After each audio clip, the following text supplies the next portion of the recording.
Come to Sam Ash for hundreds of exclusive holiday deals on music and sound gear from the most iconic brands. Save big on professional and starter guitars, drums, digital pianos, horns, violins, DJ, and electronic production equipment. Supercharge your home studio with deals on podcasting, streaming, and AV equipment like speakers, microphones, headphones, and acoustic treatment. Plus, with 36 months no-interest financing on thousands of items, you can get the gear of your dreams right now. From our incredible selection and service to our lowest price guarantee for over 95 years, real musicians know you only go to Sam Ash.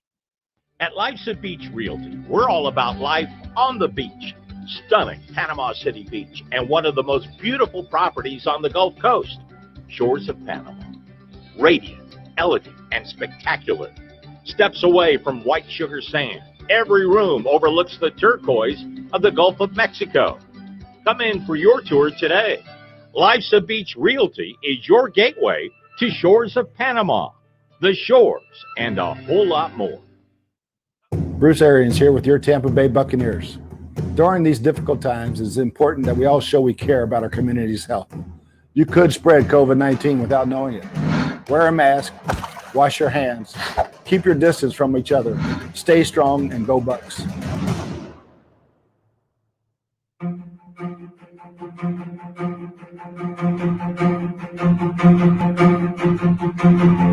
Realizing my potential has been what my career's been all about. Things that I've dreamed about have actually come true. And the Patriots have won Super Bowl 36. Unbelievable. Things have happened in my life as I kind of hoped they would happen.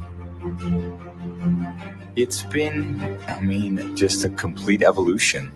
You know, how I just kept kind of fighting and clawing to continue to power forward. You just keep putting one foot in front of the other, and you keep trying to make progress. So when I look at over 20 years, I look how far I've come. But there's not one step that I took where I realized, look how far I've come.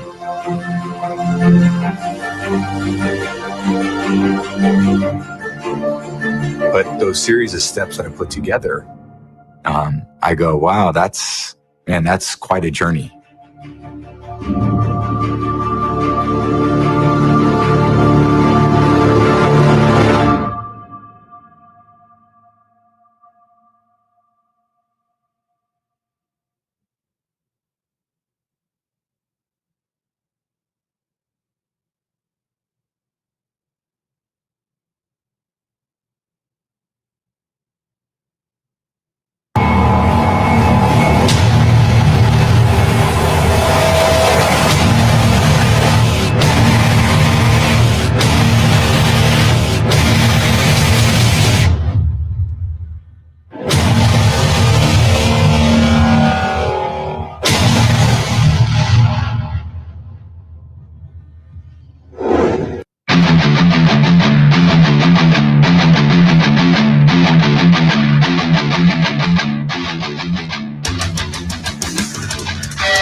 You're now in the Sports Web, a sports talk show for the hardcore fan. Bring your passion, bring your excitement, just don't bring any nonsense.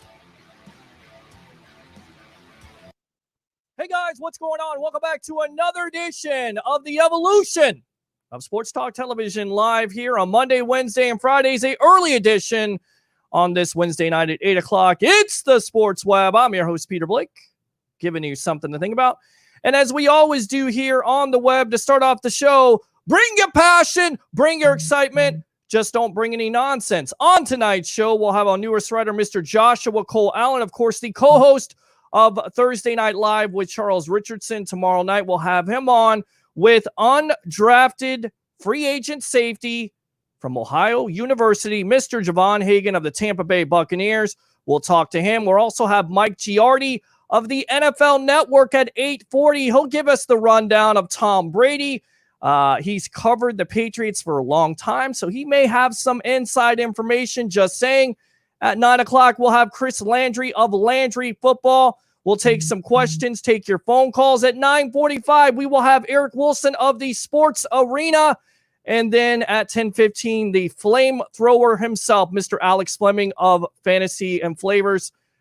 The phone line is open, but we're not going to take any phone calls just yet. So let's go ahead, get Mr. Joshua Cole Allen on here. Welcome to the evolution of Sports Talk Television, my friend. How you doing? Doing great, Peter. How you doing? Doing great, and a big night, lots of guests, and he's in the lobby. So if he's ready to go, I'm ready to go. We don't have to really waste any time with this. We got him in the lobby. So does he want to go right now? Because if he wants to go, let's do it. Let's bring him in. All right. So we got. Let's get him on. Javon Hagan here live on the evolution of Sports Talk Television. Welcome to the Sports Web. How you doing tonight? I'm doing well. How you guys doing? Doing great. And I got to ask you, because you must be pretty excited coming out of Ohio University. How does it feel to get the opportunity to be a Tampa Bay Buccaneer? Oh, man, it's definitely a blessing. You know, it's a dream come true. You dream about it as a kid going through Pop Warner. And then you get to high school ball, and then you look up, you're in college ball, and everyone's just praying for a shot, you know. And it's definitely a blessing. It's a once in a lifetime type of opportunity, and I'm definitely ready to take on this challenge, man, for this year. So, yeah, nice. Go ahead, Josh. I see you with that Tampa Bay Buccaneers swag now. I see that. Yeah, got to sport it out. Absolutely. So we last spoke about a month ago. How's the offseason ramped up for you? It's been going pretty well. You know, me and my trainer have been in the lab. When both of our schedules are freed up at the same time, then we make sure that we get it in every week. I'm starting to get better at long distance running as well. So I don't try to focus too much on putting so much wear and tear on my knees or my ankles and things like that, because you see it's a lot of injuries going around right now as far as NFL players in the offseason. So I try to play it smart, you know, and play it safe. So if I'm not going all out during the training session for a day, I'll do my my long distance running and get my miles up. So that's basically what offseason we're looking at so far. We just finished up our rookie meetings this Monday. So those are over for now, and just been working and just waiting on the opportunity, and hopefully when everything passes over, then we can get back to how things were before. Absolutely. Looking at some of your statistics here, Javon. I mean, your freshman year, 5 forced fumbles, 3 interceptions, 10 pass breakups, and your career, 313 tackles, 9 tackles for loss, 26 pass breakups, 7 forced fumbles, 6 interceptions. What I take out of this is you got a nose for the football. What do you think? Do you think that gives you an advantage with the Tampa Bay Buccaneers to make this squad?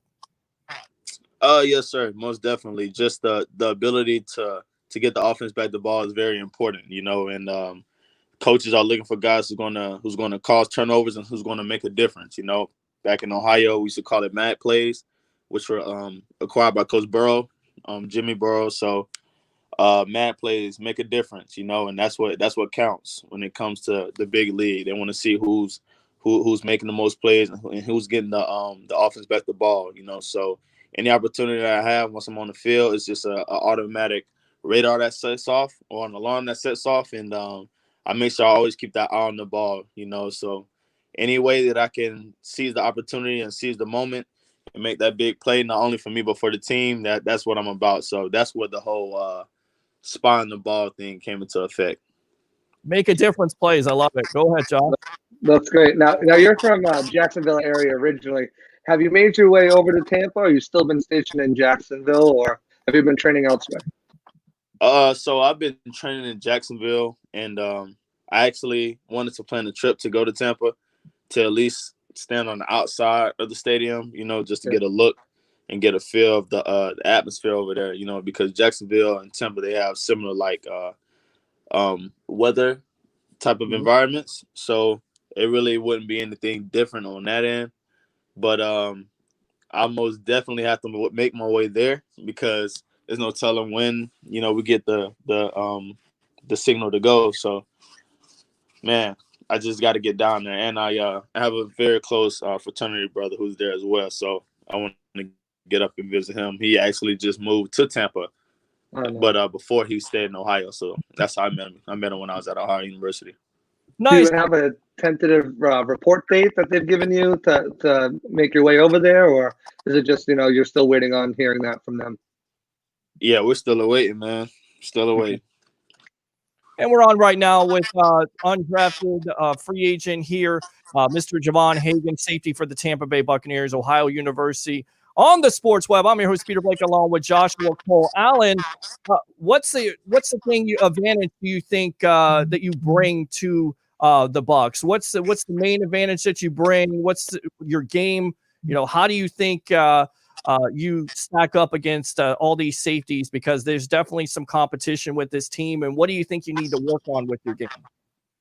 Well, first and foremost, what I need to work on is certain angles in my tackling, because in the NFL you have a lot of shifty backs, but you also have a lot of powerful backs as well. So I'll say throughout my 4 years of my playing time at Ohio University, I'll try to spy in on my tackle, because the position that I play required me to tackle so much.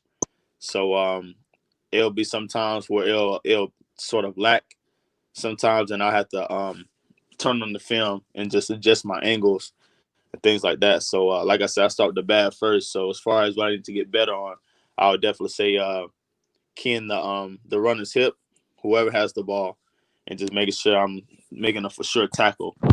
But as far as what makes me different or sets me, aside from the other guys, I feel like personally is just the ability to make a play that we can, like we conversated about earlier, and like I said, coaches, they're going to love a player who make plays and get the ball back in.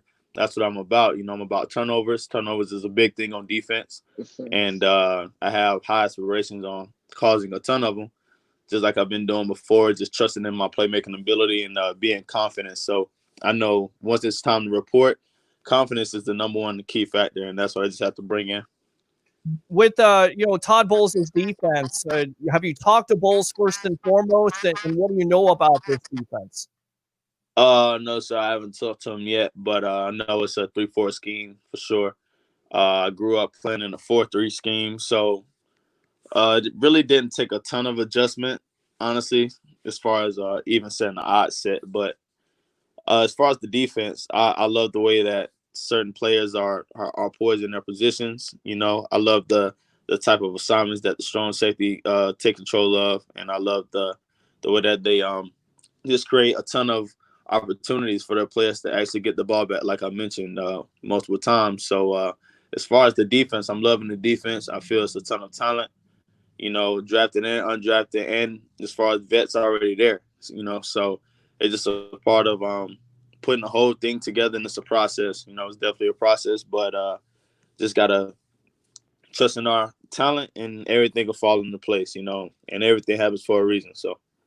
Now, speaking of those veterans, have you had any communication with any of the vets in the backfield and the secondary?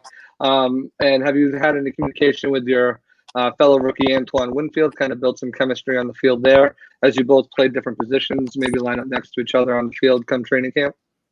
No, sir, no personal relationships right now, just making sure that I have everything in order before I start, creating relationships and things like that. I feel like that time will definitely come.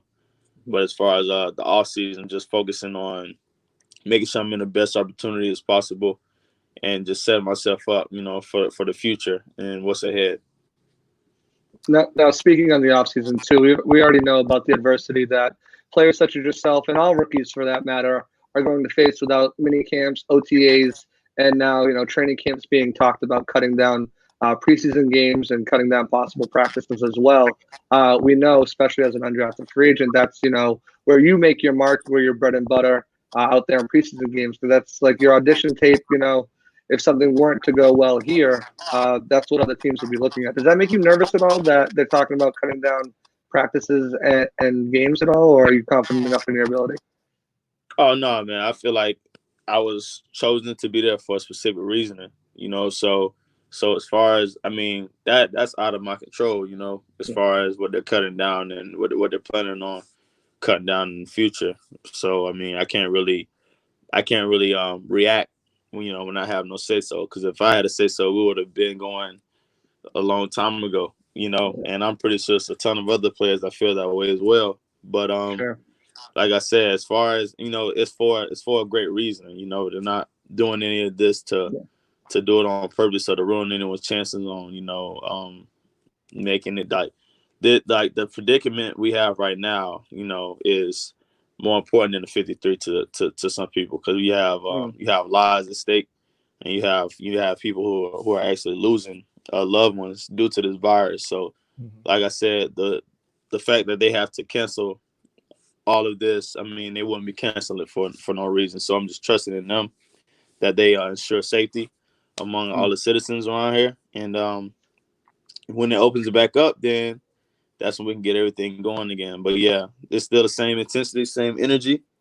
Whenever we're called, then that's when it'll be time to go. And I've seen the highlights, and they're unbelievable at Ohio University. You're definitely a playmaker. You were talking about it, making a difference with those plays. You're always around the ball. Who do you model your game after as a safety? Who do you look to? Who's the guy that's your inspiration to get into the NFL? Jamal Adams, for one. Due to his heavy hitting, he's very physical. He plays with a lot of tenacity, and I like to compare my game to him. I look at the way he watches films. I look at his highlight tape a lot. Not only just his highlight tape, but I actually sit and study the way that he moves and the way that he plays, because I love the way that he plays as a player. And I respect him to the utmost. So it's like that's definitely one of my favorite safeties in the league right now, for sure. And I love the way Tyrann plays as well. Tyrann played a factor of me choosing number 7, entering Ohio University. So it was actually Tyrann Matthew and Patrick Peterson, one of my two of my favorite DBs coming out of college. So I like the way he plays with his tenacity as well, because he's not your biggest safety. He might not be your most outside safety or whatever, but he'll get the job done for sure. And he's short, but he's feisty too. And I love the honey badger in him. Like, I love that. So. And we're on with Javon Hagan, undrafted safety out of Ohio University here, free agent for the Tampa Bay Buccaneers on the Sports Web. I'm your host, Peter Blake, along with Joshua Cole Allen. It seems like also you kind of got a chip on your shoulder. Is that what I'm getting here? I mean, it seems like you said, you're really intense. You're all about making plays. Is that what drives you to make you great? Oh, yeah, for sure, man. For sure. Just knowing that I have a ton of people counting on me, and I have to be different. You got to set yourself apart. And that's just how I've grown up when it comes to football. Florida is a very competitive state, and you just have to sell yourself. You can't really land a big time job if you're not selling yourself. So every opportunity that I get, I got to make sure that I sell myself, not only for my predicament, but for people back home and for the team. Because while I'm on the field, it's a ton of other guys that's depending on me to do my job as well, and I take pride in that. So, besides those NFL players that you talked about with the safety position, is there anybody else that you kind of looked to or looked up to when you were watching the game when you were younger? Ed Reed. Okay. Ed Reed, Brian Dawkins. I love Taylor Mays at a point in time. Okay. Malcolm Jenkins, of course. Okay. Malcolm. And hit you with one more. I was going to say John Lynch, but I'm not sure if you got a chance to see him. But I was. There's history there with Johnny Lynch, and I was looking at your scouting report. It said heat-seeking missile. I mean, that's how John Lynch played the game. So I think you're definitely going in the right direction when you're being compared in your scouting report as a heat-seeking missile. So John Lynch, definitely, for a lot of safeties. But those are. I gotta watch my film on him. You definitely. He was. I tell you right now, the game has kind of changed here, Javon. Do you think, would you like to play in the yesteryear? Because back then you were able to kind of hit somebody, and I get it, there's safety concerns. But if you look back at the way the safeties played and that day to here, would you like to have that opportunity to play back in the day with those type of rules? Yeah, for sure. As far as the equipment setup, I would really want the equipment set up, because those guys were set up to get some terrible injuries. So I wouldn't change the equipment. But as far as the rules, Yeah, I'll definitely go back to the rules just because nowadays it feels like it's kind of difficult, because me personally as the safety, I would rather hit with my shoulder if I'm going into a receiver that's about to catch the ball, because I know if I hit him, my head's not in the way. But we're taught to, stay low and lean, lead with our shoulders and our hips and throw our hips back. But it's kind of hard to do that with your head in the way. So it's kind of like a very physical tackle. It doesn't even have to be a, outstanding hit, but you can still get kicked out for it. Did you watch any of Rodney Harrison at all? He's Yeah. another one who should. He's one of my favorite all-time players. The tenacity he came with, and the big hits. Some people called him dirty, but he played within the confines. He just delivered those big hits, and it was probably one of the biggest reasons, among other players, that the defenseless receiver was put in place, because those big strong safeties coming up over the top and just laying people out. Laying people slap out. Yeah, E.T. and Ed Reed and all those guys. Where do you see yourself Earl. in 3 years? Yeah, Earl. Yep, yeah, that's he's up there that's too. the next one for me. Where do you see yourself in 3 years? In 3 years, that would be the end of the contract. So hopefully an extension on that. That's every NFL player's dream for sure, to get that the second contract. But I'm a pretty intelligent guy. I got my degree in sports management. I trade through Forex. So and that's just a preview of what I actually want to accomplish. So either way, I know I'm gonna be set up in a great opportunity regardless. Sports management, what do you want to accomplish after football? I'm not saying it's the end, but sports management seems like being a general manager or a coach. So what do you want to accomplish? What's your main goal here, Javon? So yeah, through the sports management route, I would definitely say becoming a sports agent. Okay. Yeah, becoming a sports agent for sure. So always closing. Always. Yeah. Exactly.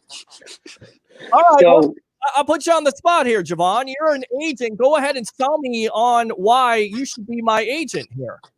Okay, so sir, I should be your agent just because I know what it takes to be successful. I know how to place you in certain opportunities to where you can be successful, not only for yourself but for your future as well. Okay. See, look, I got you already. You got my wheels grinding. Think about it. Yeah, see?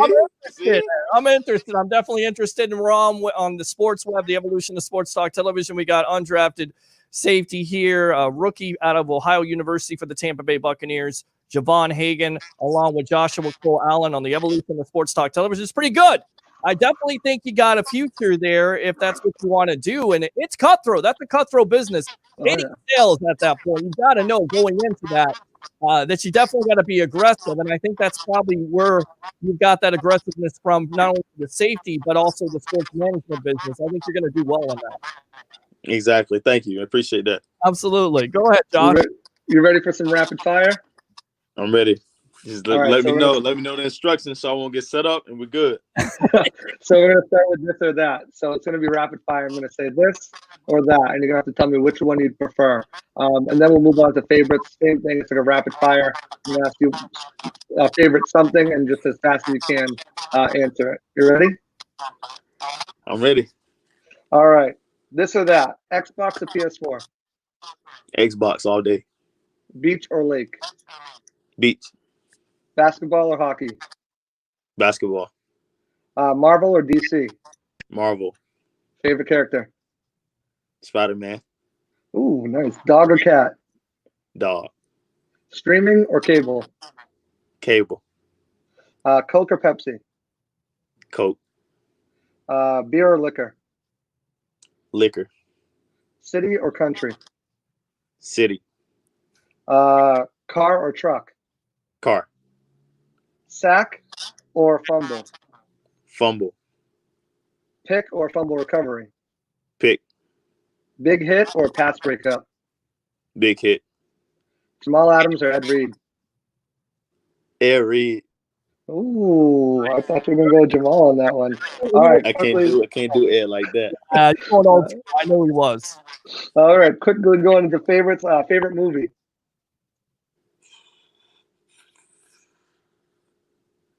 House Party. Favorite sports movie? That's a good one. Remember the Titans. Ooh, I love that. Favorite sports team? Doesn't have to be football. Lakers. Favorite place you've ever been to or visited? Los Angeles. Favorite food? Hibachi. Ooh, nice. Favorite game you watched, like on television or in person? I watched the 76ers play the Orlando Magic as a kid when Allen Iverson played for the Sixers and Trace McGrady played for the Magic. Ooh, that must have been a good matchup. That's a good Yeah. one. It was at Orlando too. Favorite color? I don't really have one. No. Nope. Favorite TV show? Money Ice. Favorite sports memory of yours and of growing up watching sports? Favorite sports memory was MAC Freshman of the Year. And favorite sports memory just in general? Favorite sports memory was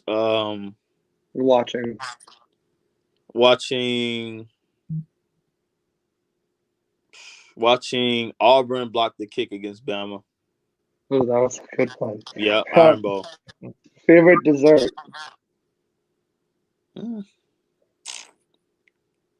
Are these rapid fire too? Yeah. Yes, they are. Cheesecake. Cheesecake. He's Favorite putting season? right now. Favorite season? Yeah. Summer. Favorite player? Jamal Adams. Favorite player from another sport? Messi. Ooh, oh, nice. And then last one, favorite play you made as a player, and then just kind of go into it. Okay. Favorite play as a player. Oh, it was against Kent State 2018. It was Kent State's homecoming. So Coach Burrow was he was nagging us all week about Kent State's offense. He said Kent State offense is probably one of the fastest offenses you're going to see. So Kent State program, they have a ton of great athletes, but they kind of went through up and down throughout the year. So I'm not even gonna lie, we went in there like, man, this Kent State. Kent State was the same Kent State that we played. That was going rapid fire, like he said. Like we couldn't even. I mean, they were saying hike before the sticks were even set. That's how fast it was going. And I mean, I even threw up in the fourth quarter. I think. I was so like we were just gassed. And then the score was 26-20. And then I was deep middle, and all I hear is my coach screaming at me. I kind of, looked to the sideline real quick. He told me to back up 10 more yards. So I backed up, and I knew the quarterback was going to try to, stare me off. I know the quarterback personally, so I've been watching him for some time now. And I knew he was going to try to lick me off, and then he tried to, I think he tried to throw like a skinny post, I want to say, or it was a deep ball in the field. Sure, I'm not sure, but all I know is I turned ball hawk mode, man, picked it off, ended the game on their homecoming. Nice. One and of I those got mad a penalty for plays. taunting. That's it. Mad plays. Make a difference plays. We're on with Javon Hagan of the Bucs, undrafted safety out of Ohio University. I'm your host, Peter Blake, along with Joshua Cole Allen. You talked about the Lakers. Are you happy about the NBA coming back? And do you think they can get it done with the loss of Avery Bradley, who looks like he's not going to join them? Oh, I just got off the phone with J.R. Smith. You know what I'm saying? We're talking about landing that with him. You feel me? So yeah, we got that in the works. But either way, man, we're gonna be good. You feel me? We're gonna be good. It's no point on stressing. If you're a Laker, you're always gonna be a champion. Even if we don't get it done, we always gonna be a champion. You know what I'm saying? So all our years after 2010, when Meta World Peace, sealed that one of the clutchest shots that known to man's eye. You feel me? After that, we kind of went through a little slump, but we're still champions. At the end of the day, we're gonna get LeBron another ring because that's what we do. So, none of my Celtics have anything to do with it. Well, hey, listen, I got to ask this question because this has definitely been a debate here on the Sports Web. LeBron, Jordan, or Kobe? Kobe, man. Over Kobe better than Jordan, man. why? Kobe's better than Jordan. I mean, you just gotta look. You put Kobe in the same predicament as Michael Jordan with Scottie and them, he would have did the same thing. Kobe, it's the Mamba mentality. Yeah. I think they It's the compare. Mamba mentality. Would you compare LeBron to Jordan more than anything else? I mean, a lot of people compare that. I don't see the comparison. I see more of Kobe to Jordan than LeBron to Jordan. Is that fair? No, I agree. No, that's a great question. I'll actually I wouldn't, because we compared Kobe and LeBron for the longest just because they were one of the greatest players that we've seen, but well, besides Jordan. But I feel people compare Michael Jordan to LeBron based off the athleticism. I mean, you will rarely see Kobe run point, rarely. You know what I'm saying? Like Michael Jordan, at least in my opinion, Michael Jordan and LeBron are more athletic than Kobe. So that's why I feel that those two were, always being compared to each other. It wasn't Kobe's not in the race, so we're not going to add him or nothing. It's just as far as athleticism. How much do you think Phil Jackson had a role in making Michael Jordan and Kobe Bryant the players that they were? Do you think he doesn't get enough credit for turning those players into the guys that they became? I definitely say Phil deserves credit just because it was the type of coach that he was, and the players respected him for that. I feel when it comes to the word respect, you didn't have to question that about Phil Jackson. Players were gonna throw everything they had on the line for him. And yeah, I'm not saying that players don't do that nowadays because they do, but I feel that Phil Jackson's relationships were there more than the coaches that are around nowadays. And he definitely created some legends, from Jordan to Kobe. Yeah. And I feel towards the back-to-back, when we went back-to-back in 09 and 2010, I feel that he knew that he was about to, I guess, slow up or whatever, because he wouldn't be as into the game as he was, early in Kobe's career and in Jordan's career as well. But you got to look at Phil as a Nick Saban, in my opinion. Yeah. I definitely think that's a great comparison. Now, speaking of head coaches, what do you know about Coach Arians? Because you hear about the quarterback whisperer working with Peyton Manning and Tom Brady. What have you heard about Coach Arians? Yeah, I honestly did read up on something about that, about his ability to work with great quarterbacks and things like that. So I feel he'll do a great job. Tom is a leader already. Everyone's well aware of that.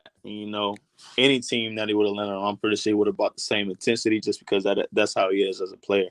So I feel like with the help of our head coach and him and the relationship that they're going to establish, I feel like it's going to be going very well. And you see, Tom is putting a great representation out there, as far as him working out, at a local, I want to say high school, I believe. Yeah. Berkeley. Yeah. With a lot of receivers. So that's a great name already, and that's bringing a lot of eyes to the program. So I feel like he's doing a great job, not only bringing, because the media is going to come, but he's also bringing positive attention as well. So I feel like those two are going to establish a great connection. Now that'll definitely help the team. Absolutely. And we had Keon Crossan, who was a former New England Patriot, played 1 year with Tom Brady his rookie year, and he spoke on how Tom would come up to him in practice and ask him, questions on what he saw and how he could make the offense better and running the scout team, and observed him taking notes from the start of the meeting to the end of the meeting. So just being able to go to him and kind of pick his brain. He's not one of those guys that'll big time you. Are you excited to kind of pick his brain and talk to him? And because he's known for talking with anybody who wants to improve. Oh yeah, for sure, man. I'm definitely looking forward to seeing the way that he moves, for sure, and how he, not only how he moves as a leader, but as a person as well. Because I know his off the field characteristics are just as well as his on the field characteristics. So yeah, I'm definitely looking forward to being in the same environment. I'm not going to be too focused on it. I'm not going to be over enthusiastic, I guess. to ask him this and that, because I'm pretty sure it's 100 other guys that's there for the same thing. But I'm here for the Bucs.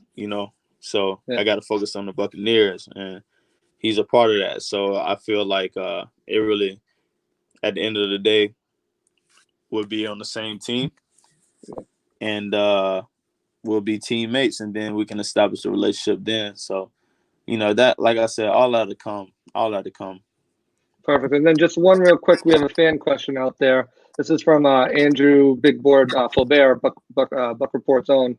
He asks, with your position flexibility in college, if they ask you to move to free safety or strong or cornerback or slot corner, is that something you'd feel comfortable doing, or you see yourself more as strictly as a strong safety? Man, if they ask me to play punter, I'll play punter. Good answer. That's a great answer. And that's just that's just it. It don't matter what they ask me to play. It don't matter if they say only play special teams until you walk out the door. I don't play special teams till I gotta walk out the door. You're looking forward to with the matchup of facing a Rob Gronkowski and OJ Howard, a Cameron Brate, because you are safety, so most likely you will get assigned to that position a little bit. Oh yeah, for sure, man. Those guys like that you just mentioned are extremely well, and they're extremely athletic for tight ends. You know what I'm saying? So yeah, the ability to take on the role as a tight end as far as blocking, but also run a route just as fast as a receiver, speaks volumes. I got a lot of respect for the tight end position. I feel like that don't really get mentioned as much, but the fact that you can have a guy who's heavy that can move just as fast as a receiver, and if they can't move as fast as a receiver, they have great catching ability. They have great ways of finding themselves ways to get open to make a play. So as far as those three, those are great players, and I look forward to competing with them for sure. Cause I know the atmosphere is going to be real competitive. So looking forward to that. Good stuff. Good stuff. Josh, go ahead, buddy. Anything else? I'm just excited to get you here, man. You got the Bucs here. You're making me excited. Just listening to you, your work ethic, your Mamba mentality yourself that you have about grinding and doing whatever it takes, and whatever they need you to do, you're going to step in and do it. I'm just excited to see what you can do on the field and see how that translates. But I loved having you on. I loved talking to you the first time, and I just want to say thank you for your time and thanks for coming on. And I wish you really nothing but the best, and I can't wait, to watch you go out there and perform, because I myself, I know you're humble, but I expect, big things from you. Just, listening to you, seeing you, talking to you, and watching, your highlights. I'm excited for the trajectory that your career, look like to be on. Yes, sir, man. Thank you for the opportunity. For sure, I'm looking forward to meet expectations, man, because I ain't the only person saying the same thing. So I got a lot of expectations to meet. Absolutely. There you go. Javon Hagan, undrafted free agent safety out of Ohio University on the Tampa Bay Buccaneers. Thanks a lot for your time on the evolution of Sports Talk Television. All right, boss? Yes, sir. All right, there you go. Good stuff there. So I don't know what you want. I mean, if you fans wanted players to come on and tell you what it's all about, and that guy's intense, and he's got a chip on his shoulder. He was a MAC player 2 years in a row. 4 years. Yes. All 4 years he was a MAC player. All 4 years, and there hasn't been many players in that conference to do that. You can definitely see the intensity, hear the intensity. If you watch his highlights, he's a playmaker. He's a ball hawk. So this safety competition right now is definitely going to be very interesting, especially with Antoine Winfield in the second round. And of course, having Whitehead and Mike Edwards being drafted last year. I mean, I definitely think I'm looking forward to seeing this safety battle, this position battle between those guys. Absolutely. And I think he brings a lot to the table. He was actually the only player in MAC history to be named the second year for safeties this 2 years back to back. So he's got that history under his belt, and you can tell he's got that grind mentality that, he said he'd play punter if they wanted him to. So he's just going out there to give his all, and blood, sweat, and tears, and leave it all on the field. And I'm excited to see what he can do. Like I said, Absolutely. And what you're watching right now is the evolution of sports talk television. It's the Sports Web. I'm your host, Peter Blake, along with our newest writer, Joshua Cole Allen. We're going to have Mike Giardi of the NFL Network. He knows a little bit, I think, because he's covered the New England Patriots for a time there, and now he covers the rest of the NFL with the NFL Network. So we're going to get what he has to say about Tom Brady and of course the Bucs and everything else that has transpired here the last week. So I tell you what I'm going to go ahead and do is put you in the lobby here, Josh. All right, there we go. NFL Network. Welcome to the evolution of sports talk television. Thank you for your time tonight. Thanks for having me. Did you ever think, and I always ask every guest this, Mike, did you ever think in a million years that Tom Brady was going to be the starting quarterback of the Tampa Bay Buccaneers? No.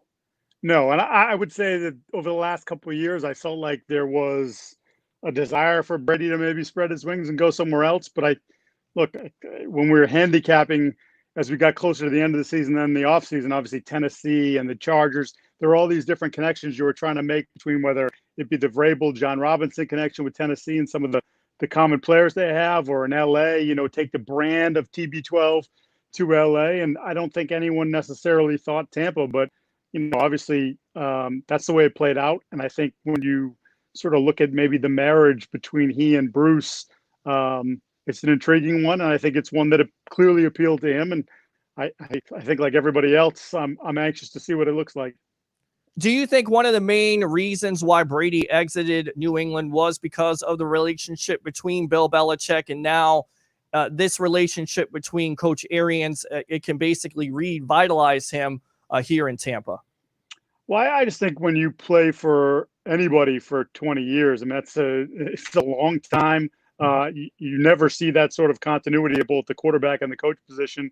Obviously, Mike Tomlin's been around for a while, but not to that extent. And Bill's a tough guy to play for. You ask anybody that's played there, whether it be for 1 year or, in Tom's case, for 20 years, and they'll tell you it's not the easiest place to go to work. There's a lot demanded of you. Everyone is treated equally, which I think helped build the foundation that they had in New England. And I think Belichick referenced that in his statement about Tom when Tom said, I'm not coming back. This is the end. But I think, if you're Tom Brady and you're going to be 43 years old in August, I've done this. We've succeeded. We had unprecedented success.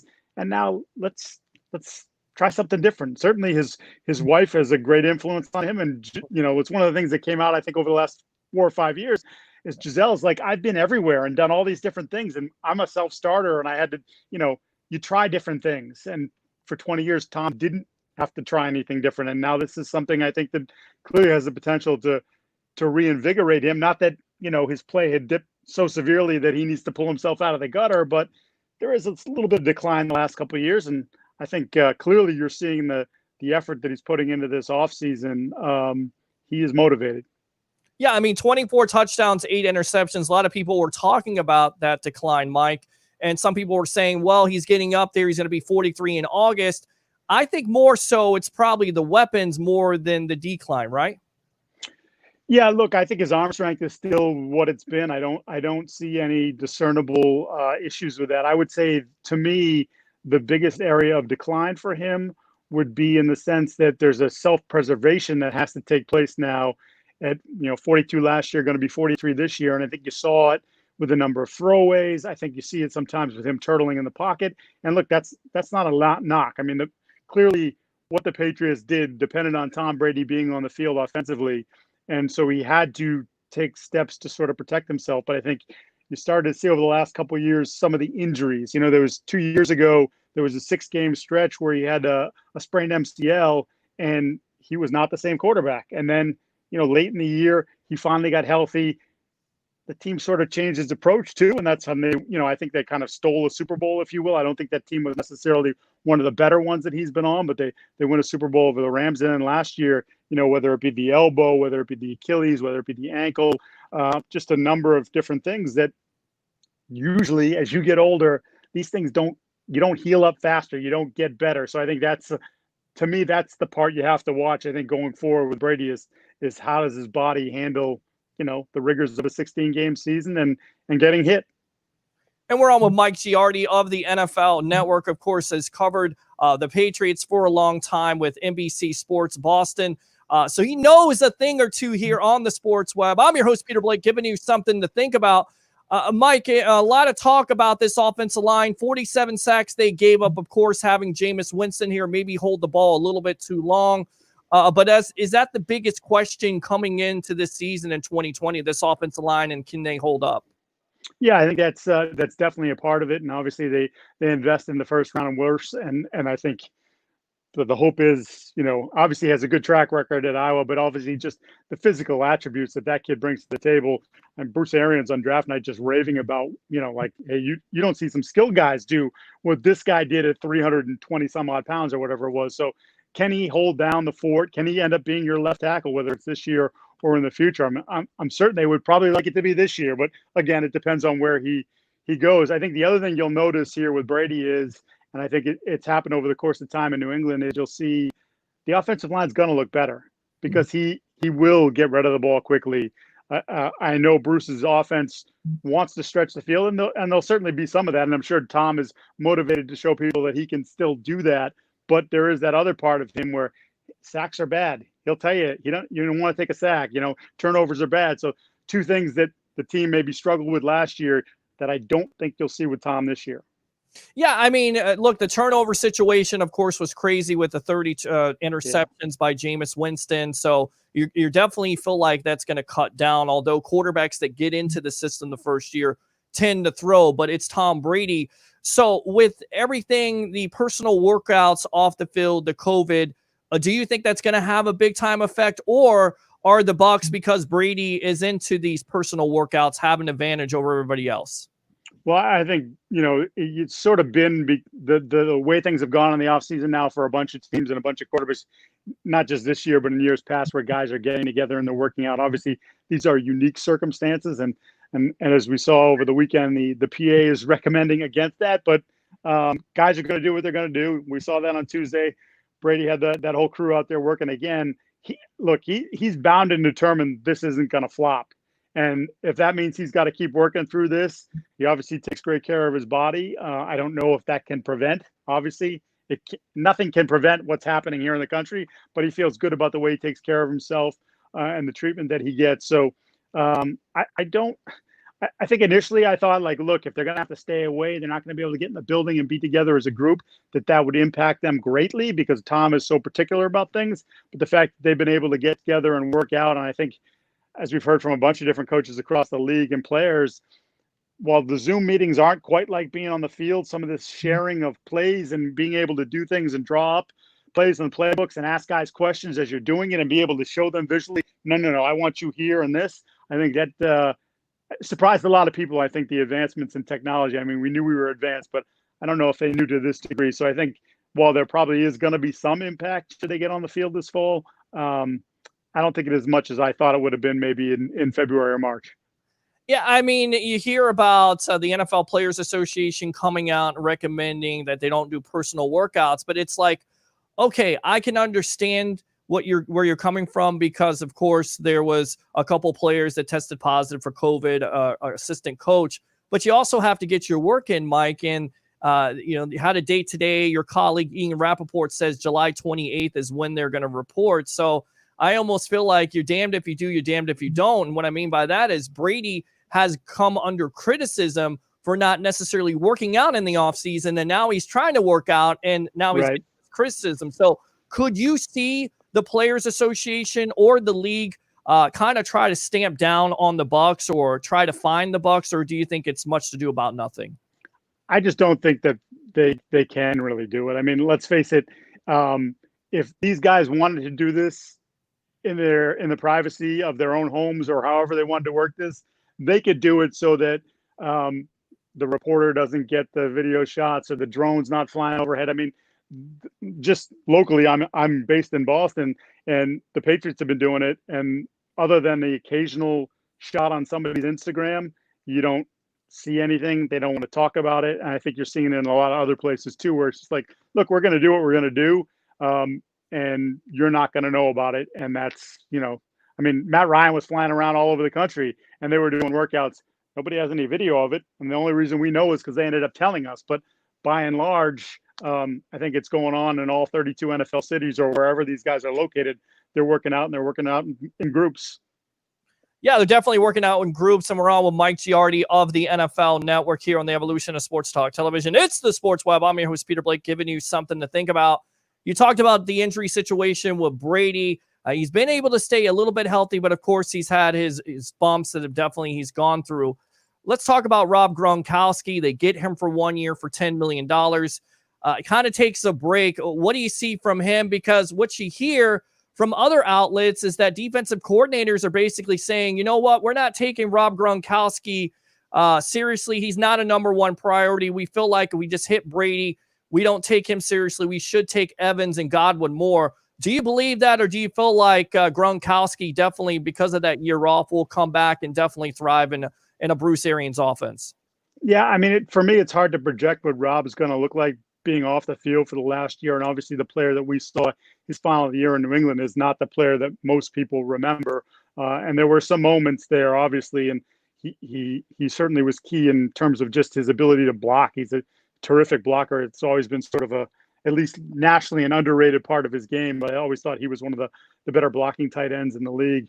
But I don't know. I have a hard time projecting what it's going to be like because, again, he hasn't been on the field. How is Bruce going to utilize him? He's someone who made a living going down the seam. Do you want to expose his body? Be it, head trauma was as much of an issue as the back issues that he had in the multiple surgeries, and one of the reasons why he stepped away.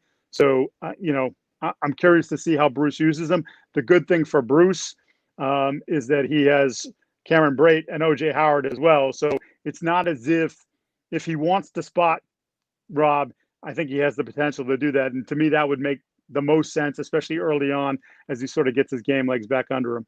Is this the best collection of weapons that Brady has ever had in his career? And that's saying something because, look, yeah, he had the season where he was undefeated. You had Randy Moss, and he had a big year. But you're talking about Mike Evans and Chris Godwin. They've put up career numbers, especially Evans, 6 consecutive 1,000-yard seasons. Godwin with the breakout. Is this the best collection of weapons that Brady has ever had, in your opinion? I would say on paper, yeah, it is. I don't think that there's any question about it. I mean, because you're talking about guys that are either entering their prime or are in their prime. And when you can bring on someone like Gronkowski, who I still expect to put some numbers up, whether that's 40 catches and 8 touchdowns or that's 60 catches, depending on, again, how Bruce uses them. I just think that there's a lot of flexibility there for the offense and different pieces. And, look, you mentioned the defensive coordinators. We're not going to worry about Rob. Well, that's right. I would focus my energies on stopping Mike or Chris Godwin, but then that means single coverage for some of these guys who are very talented guys. Right. And don't underestimate too Brady's ability to sort of find a different guy, a third guy in that mix at wide receiver. I'm curious to see how that competition plays out for the Buccaneers as well, because I think sometimes he embraces some of those guys that, like Wes Welker or Julian Edelman, who sort of flew under the radar, but they just grind, and Brady loves those grinders. Yeah, I mean, you have Tyler Johnson, who's definitely going to compete for the 3rd spot. He was drafted in the 5th round. He's got a 2nd or 3rd round comp out of Minnesota. You've got Scotty Miller. Some people kind of say Scotty Miller maybe the poor man's Julian Edelman. I mean, how do you see that wide receiving battle going? Of course, it's certain that it's going to be Godwin and Evans, but the 3rd wide receiver, is it Johnson or Miller? Which one, in your opinion, do you think will be that 3rd? Yeah, I would say Miller probably has the leg up right now, but I love Johnson. And I be perfectly frank with you, I loved Tampa's draft. I really thought Winfield is one of my favorite players coming out, period. To me, he's one of those guys that I know he wasn't going to end up in the 1st round because maybe some of the measurables don't compare with some of the other guys. But to get him in the 2nd round, just a terrific playmaker. I just think that draft from top to bottom was at least on paper a home run. And I would just say Miller, again, just because of maybe a little bit more experience, but Johnson's certainly someone who is going to be fun to watch. I think that is 5th round to me is kind of a steal for the type of production he had in college. Yeah, you talk about Winfield, and much has been made about his DNA. Of course, his father playing in the league. I mean, certainly that's an advantage, but you look at him, he's one of those building blocks at Minnesota that really turned the tide along with the player like Johnson, right? Yeah, and I like the versatility there too. It's, you look at him, you say safety, yes, but can he creep up? Can he play? Can he be your third corner or a fourth corner in a nickel or dime situation? Can you feel good about putting him in the slot against someone? I think he showed that he can do these sorts of things in college. And again, it's a step up at this level, but I just think that there's a track record in that family. I think the kid, you talk to people at Minnesota, the kid works. And I suspect that will continue here at this level because I think he wants to prove to people, I shouldn't have been a second round pick. I should have been a first round pick. And you're going to see that this is the way it works. So I'm interested to see how Todd sort of utilizes him, because I think he can be one of those guys that is almost like a little bit of a weapon, the different places that you can line him up and the way you can use him. What's the weakness besides the offensive line? What's the biggest question mark on the Tampa Bay Buccaneers going into 2020, Mike? Well, that's a good one. I obviously defensively, they didn't, especially in the first half of the year, they really struggled. Can the secondary be a little bit more consistent? They're obviously getting the benefit, and this is why I hedge when I even talk about what happened last year because of some of the situations that Jameis put them in. They gave up 128 points off turnovers last year. That was the most in the league. Tom Brady's not going to throw 30 interceptions. That's not going to happen. I mean, if Tom throws 12 to 14 interceptions, he'll tell you that was a bad year. So he's going to take care of the football. He's going to protect it in the pocket as well when the pocket collapses on him. So I feel like they're going to be in a better position just because the offense isn't going to put them in those bad spots.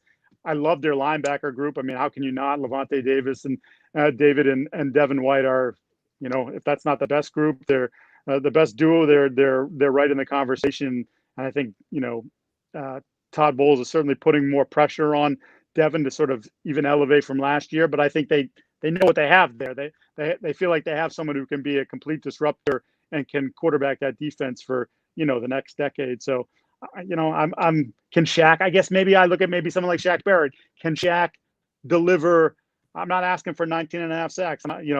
Those are nice and all, but can he be disruptive? Can he be a double-digit sack guy, but also constantly influence the quarterback and make offensive coordinators rather say, we have to shade to him. We have to chip him. We have to do things to sort of make sure that we take him out of the game, and that opens up opportunities for other people. So I think Todd's smart enough that if they can get that sort of production or that sort of focus on Barrett, that they can free up other guys to be, a little bit better defense than they were last year.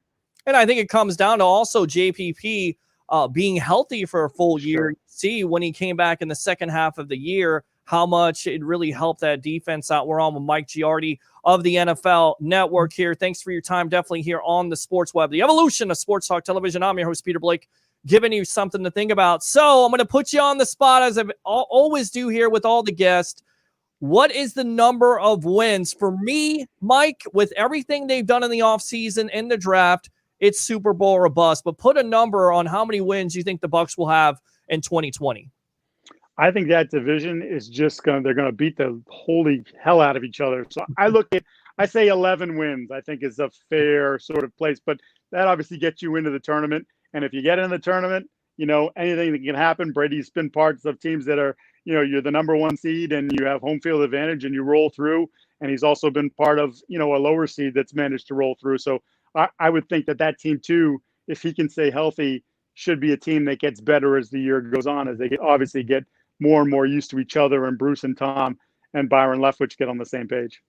Do you, real quick, do you think Brady can return to possibly that MVP level with, Mm-hmm. throwing more touchdowns than a lot of people expect? Because 24 to me seems too low, especially with this group. Could you expect him to have possibly a comeback year and maybe an MVP type of year, Mike?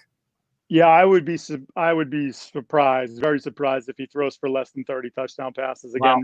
If he stays healthy. And like I said, when you start talking about the turnover number, to me, 33-10 or something like that, 33-9 in terms of touchdowns to interceptions is what you're kind of looking at. And who knows? Who knows what sort of connection he has? I go back to, the Antonio Brown was with the Patriots for a grand total of 8 days, I believe it was. Right. And they force-fed him the offense. He gets in against Miami, and granted, the Miami that they saw in September was not the Miami that they saw in December, but he impacted that game, and those guys weren't necessarily on the same page. But I think sometimes when you have that sort of extreme talent like Antonio Brown is, that Brady just feels more comfortable. It's easier to say, you know what, I just got to throw the ball in the vicinity, and I know this guy can go get it. And I think in Evans and Godwin, and as he gets to know the tight ends, maybe he's going to have that sort of comfort level again to be able to just say, he's maybe 2 yards away from where I thought he was supposed to be, but I'm going to go put it up there. I'm going to trust he's going to go get it. And those guys have a pretty good track record of going and getting it. All right, good stuff. Mike Giardi, thanks a lot for your time here, of course, on NFL Network. Where can they follow you? At Mike Giardi on Twitter, MikeGiardi on Instagram as well. And look, we're on all kinds of programs over the course of the day on the NFL Network. All right, absolutely. Always welcome here on the Evolution of Sports Talk Television. Thanks for your time. Thanks for having me. All right, there you go. Good stuff there. And look, he knows. He's covered the New England Patriots for a long time. And he told you. Everybody talking about, well, this offense may have some problems. What did he say? Brady, 33 touchdowns, 10 interceptions. I mean, that's where you're kind of looking. That's where he's looking, of course. So I know I've been neglecting the webheads tonight, but we've been really trying to focus on these guests that we've had. So definitely thanks to him for his time. Thanks to Javon Hagan. The next guest here is a guy that I've listened to for a long time locally here with Steve Dumick. I just want to say it's an honor to have him on this show. Mr. Chris Landry, welcome to the Evolution of Sports Talk Television. And like I was telling everybody, it's an honor to have you. I used to listen to your segment. It was must-hear radio with the late, great Steve Dumick, the big dog himself. I got a chance to meet him and talk with him and pick his brain. But anytime you were on radio with him, like I said, you had to listen because you definitely are analytical. You break things down, of course. LandryFootball.com, correct? Correct. Yeah, I appreciate you. It's great to be with you again. And certainly I miss Big Dog. It's hard to believe. Knew him a long time and good friends. Just miss him dearly. Just as I said, can't believe it. But I appreciate you having me and remembering him. And exciting time for the Bucs. I've been thinking about what he'd be thinking about with the Bucs. I know he'd be excited and so we'll finally remember him. Yeah, absolutely. Getting a chance to meet him down at the Super Bowl. And he's definitely not the personality everybody thinks he is. You buy your drink and he'll tell you, hey, you're the guy that's competing with me. You're taking my ratings. Oh, you son of a gun. I'm going to buy you a drink. And that's the true conversation with him. So definitely great memories and talking to him. But yeah, as I ask every guest here on the Sports Web, Chris, did you ever think in a million years that Tom Brady was going to be the starting quarterback of the Tampa Bay Buccaneers? No, I didn't. I thought for a while it was looking like a real possibility. Wasn't going to finish in New England, but kind of where that would be a fit. It's just I certainly as it unfolded, I still wasn't sure it was going to be. But it's really interesting. It's interesting to see how he came to his decision. And it's a real interesting fit when you look at this team and what they've done. The fact that it's kind of a short-term fix and a win-now mode for Tom at his age of his career. I can't even believe Tom, first of all, is still playing at this age. And then obviously with BA being kind of on a year-to-year basis, maybe this gives him a little life. Maybe both of them will be there for a couple of years. But it's going to be a lot of fun because both the Saints and the Bucs are in a win now mode. It's not about the future. This is not going to look the same in about maybe second year, but Breeze probably will be gone after this year. So it's going to be a lot of fun, and we'll see. And that win now mode is always dangerous because particularly this year, we don't know what the heck's going to happen. We don't know what it's going to look like. We don't know who's going to be healthy. So it's all in for the Bucs. It's all in for the Saints, and those are two teams that are going to be fighting it out among Atlanta, probably in the division. And yet we've got an extra team that can make the playoffs. So we're in for a wild ride, I think. I definitely think we're in for a wild ride. Of course, with COVID-19, you hear a story from Daniel Kaplan of The Athletic, and he hears that the NFL basically is going to let the teams decide how many fans they let in. And I'm looking at this, Chris. This is definitely a home field advantage at this point. I mean, how is this going to work out for the Bucs? You've got to feel like, even though there's somewhat of a spike here in Florida, they're not going to have any problems with selling tickets for Brady and Gronk and everybody else coming in here. Yeah, the league is kind of going through a situation where they're given parameters of and guidelines of how to deal with this whole pandemic and how it relates to fans. And now the dealing with the players are a little different. That's more CBA and more NFLPA in the management council oriented. But the dealing with it with fans, it does make sense. Every team is in different cities and counties, and so every situation's different. So you're right. It's everyone wants to have as large a crowd as possible, but be safe. And it's funny because everybody asks me as if like I would know. Well, particularly in the college side, the NFL, what do you think it's going to be like? And I'm like, I have no clue. Really, none. And no one does. No one does. And everybody, talk about people in the league. Nobody really knows. I mean, it's just to try to deal with it is, we've all, I kind of look at things and pride myself on 30 plus years working in the league and doing consulting work with teams. Now, I feel like I've seen everything. I've now added one more checklist because this is weird. This has been really a weird off season. Preparing for the draft and doing things differently. And you know what? Peter, it's thank goodness that we're in the technology age. We're able to do this show and look at each other. I mean, if this would have happened, well, 1918 wasn't real. None of this was an issue then. But could you imagine trying to do everything we're trying to do without the technology before cell phones and stuff? Because I'm going to tell you, the first few drafts that I was involved in, we didn't have cell phones. There was no internet. All the things that you can do now, it certainly wasn't any Zoom back then or anything like that. So this is, at least we've got that to be able to have virtual teachings and a way to go as an alternative. It's not ideal, but at least it's something. Absolutely. And he's something. That's Chris Landry of Landry Football. Of course, college football, NFL, a scout for the Houston Oilers, Tennessee Titans. You worked with Bill Belichick in 1992. You ran a combine in 1993. I mean, this right here, ladies and gentlemen, this is the reason why we have the Sports Web. And we're definitely going to get some questions from the webheads tonight. If you don't know what the webheads are, Chris, they're the texters here and also the phone line. So we have an opportunity to get phone calls and also texts. So if you have a question for Chris, definitely ask it. With Brady, 24 touchdowns, 8 interceptions. A lot of people keep on talking about decline. You watch a lot of tape. Do you see decline, or do you see more of the fact of Brady not necessarily having the weapons and New England not doing a great job in giving him those weapons? Well, listen, decline, yes, relative to what he was, but in the decline stage, still pretty good, and he's still pretty high up there in terms of productivity. Necessity is the motherhood of invention. We've always learned that, but in football, it's certainly a big issue with quarterbacks, players learn how to play and evolve differently.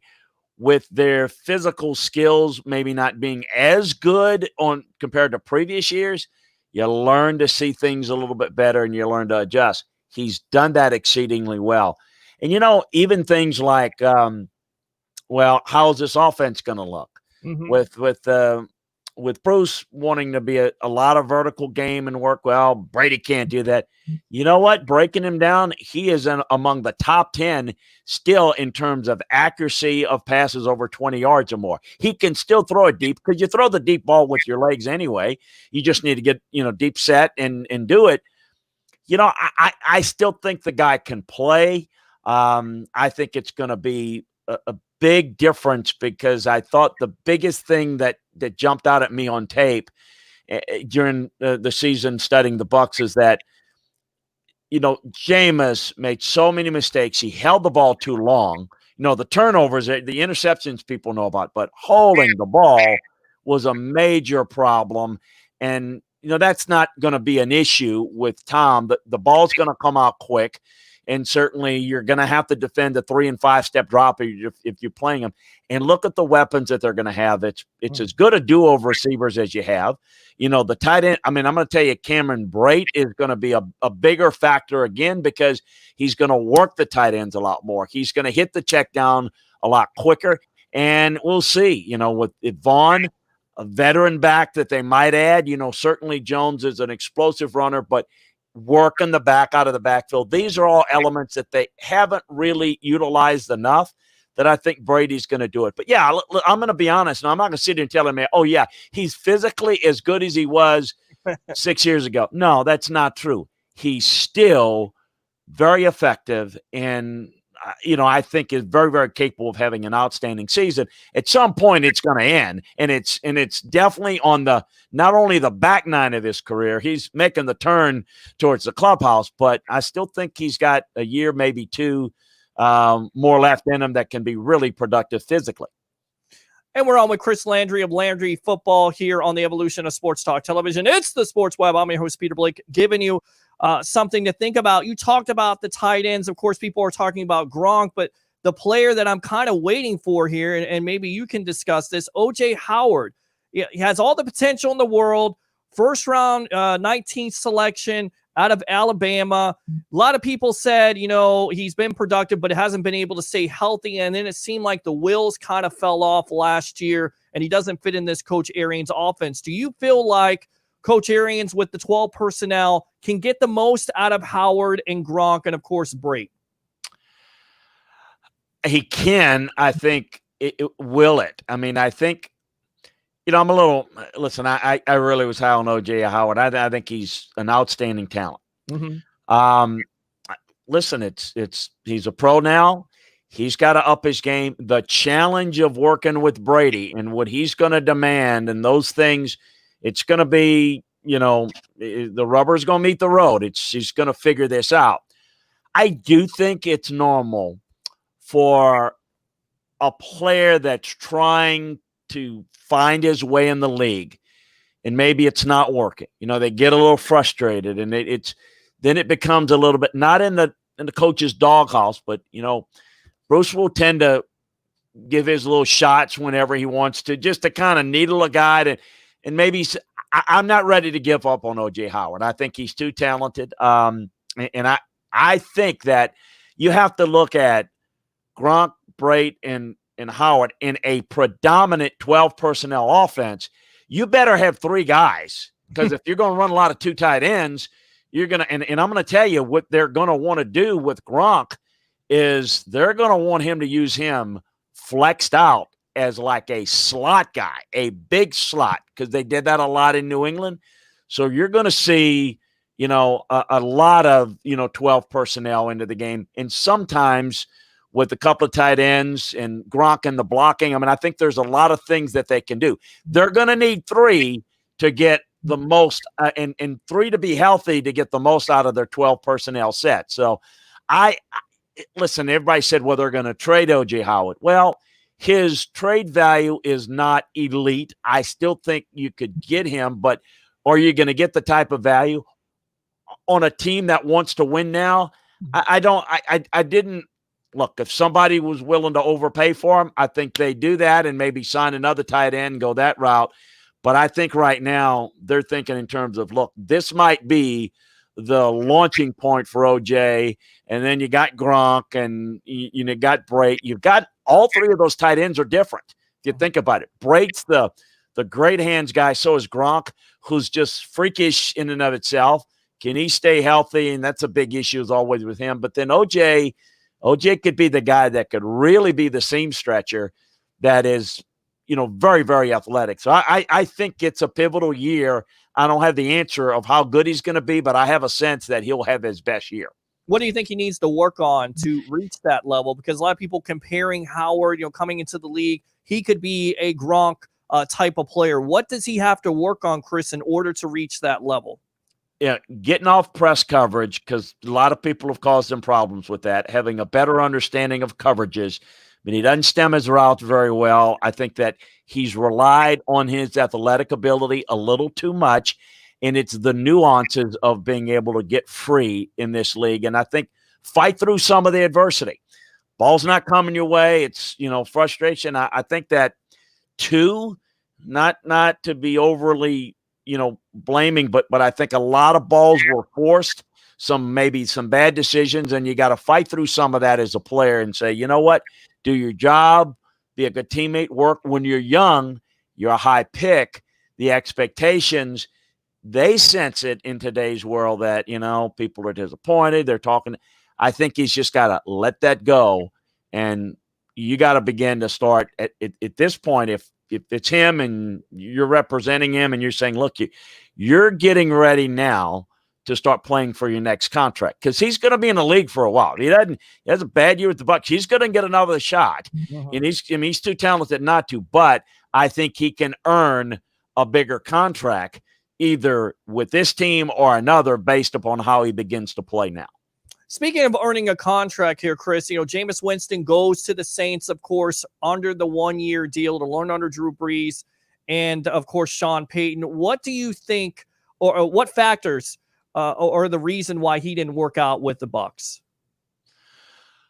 Well, I think Jameis has always been a guy. When I studied him, I've known him since coming out of high school, and watching him at Florida State, I always thought he had a lot of talent, but he doesn't have great movement skills to buy time. So he's a pocket guy that doesn't really, get the ball out quickly. And, he's not real patient, and he tends to force it too much. That's the reason why he throws so many picks. Yeah, there are bad throws in there, but it's bad decisions on where to go with it. I can get it in there. I can make it. You can't live that way in the NFL. You can get away with it in college to a large degree. You've got greater separation in coverage. You can make a mistake in college that you can come back and get away with because maybe you're more talented than a lot of teams that you play. Doesn't work that in the NFL. When people say things like, man, he threw 30 picks, but he threw 30 touchdowns, it doesn't work that way. For every mistake, for every bad decision and interception, you need to have 6 explosive plays to make up for that. So it's not you live with the interception because you get the touchdown. No. You're better off having a guy that throws 15 touchdown passes and 5 interceptions, because the killer in this league are turnovers. And so you break it down. All right, all the turnovers his mistake. No. You have to break it down systematically and say the mistakes that he made, holding the ball long, the bad throws, the bad decisions. How can you correct that?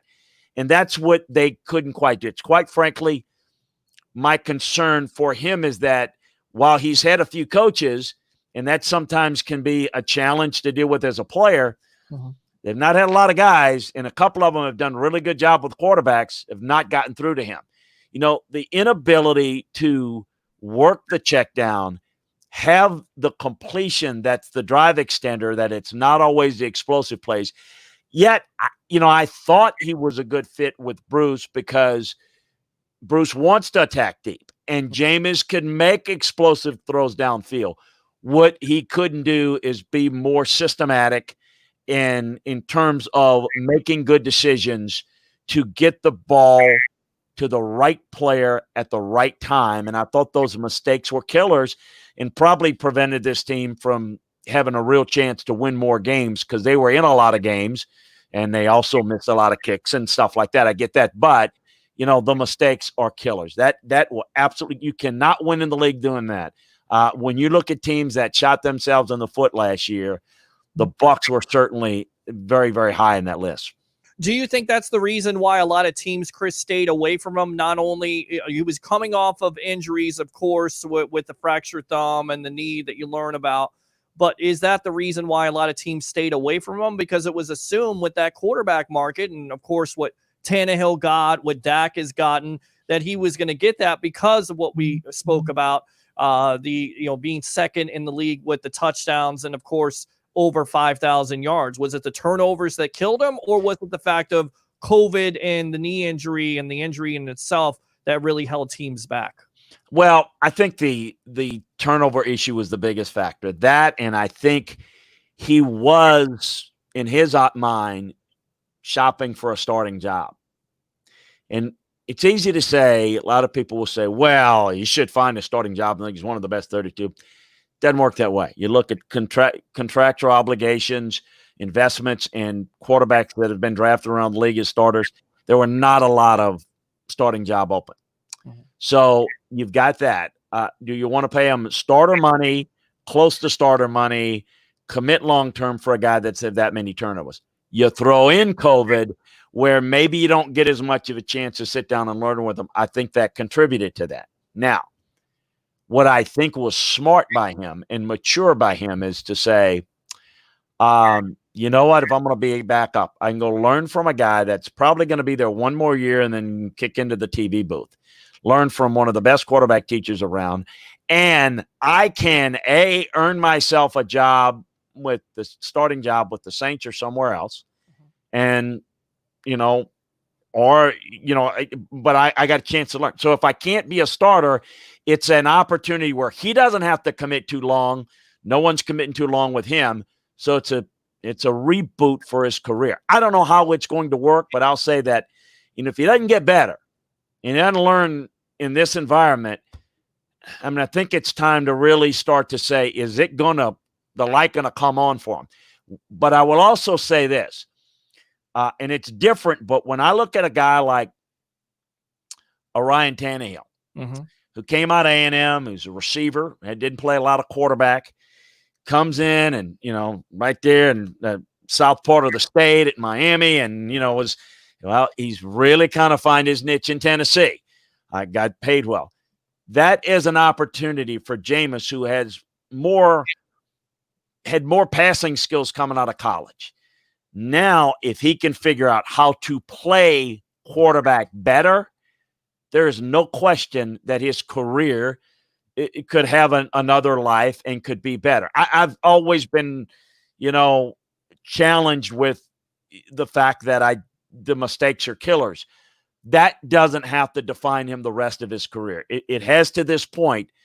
It's up to him at this point. It's all on him. He's got a great opportunity, and he's going to get a chance to kind of do what he can do and show the head coach and that really good quarterback room that in the meeting rooms each and every day and in a practice that, you know what, I can be your guy here, and we'll see what he can do with it.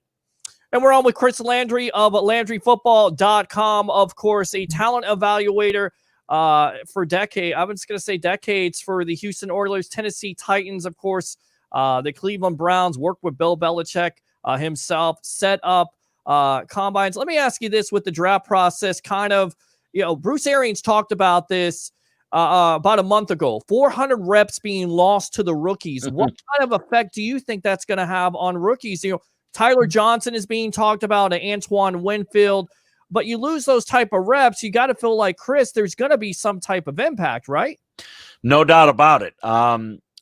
Virtual teaching, as we talked about, at least we got that, because if we didn't have that, we wouldn't be able to do anything, but it's not the same. And the timing and rhythm's not the same. And we know Brady's convinced some of those veterans to come out, and we're out together, and that's great.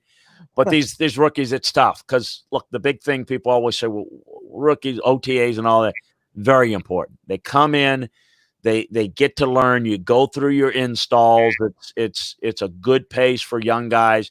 They get to go through it again, and then, it starts to become secondhand a little bit, and then it's a better chance. Now, the one thing is everybody's in the same boat, but it's not a advantageous situation for young guys. But I do think, particularly in the case of Antoine Winfield, one of my favorite players in this draft, you can still get something out of some of these guys. And I think he can have an impact early because, what you might do is he still may play. He may not be able to handle everything initially, but it can be very effective blitzing. He can be very effective in the box and stepping over trash and defending the run. And he's got some ability to cover a slot. I still think he can be a third safety and a inside cover guy that can do certain things for him and help. And then Tyler is in a good situation where he doesn't have to come in and he's not like he's looking to be the number 2 guy, certainly not a number 1 guy,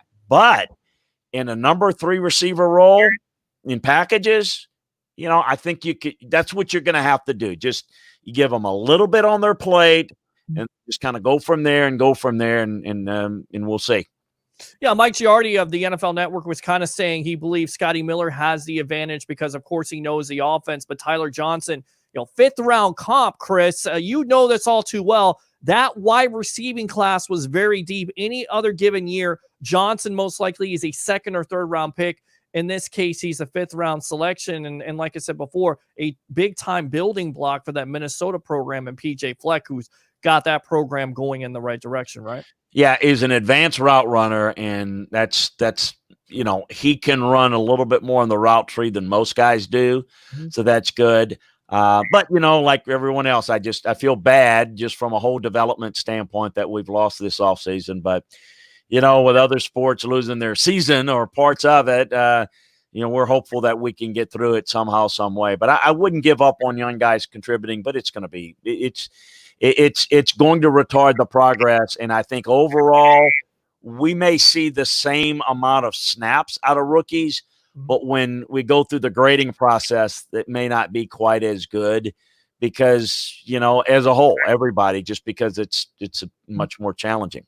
You look at the safety position. We talked about Winfield. You think this organization likes Whitehead because he came on before the injury, and they also drafted, and you're a big SEC guy from LSU, of course, Mike Edwards out of Kentucky. Could you see the Bucs kind of putting three safeties on the field? Because it seems like they have a lot of confidence, especially with Winfield being a premium pick and also Edwards having some time last year in this Todd Bowles' defense. Yeah, I think Edwards can. I think both of those guys can really. I do think you'll see it. That certainly, two ways you get better, right? You get your players that you have better, and you get better players.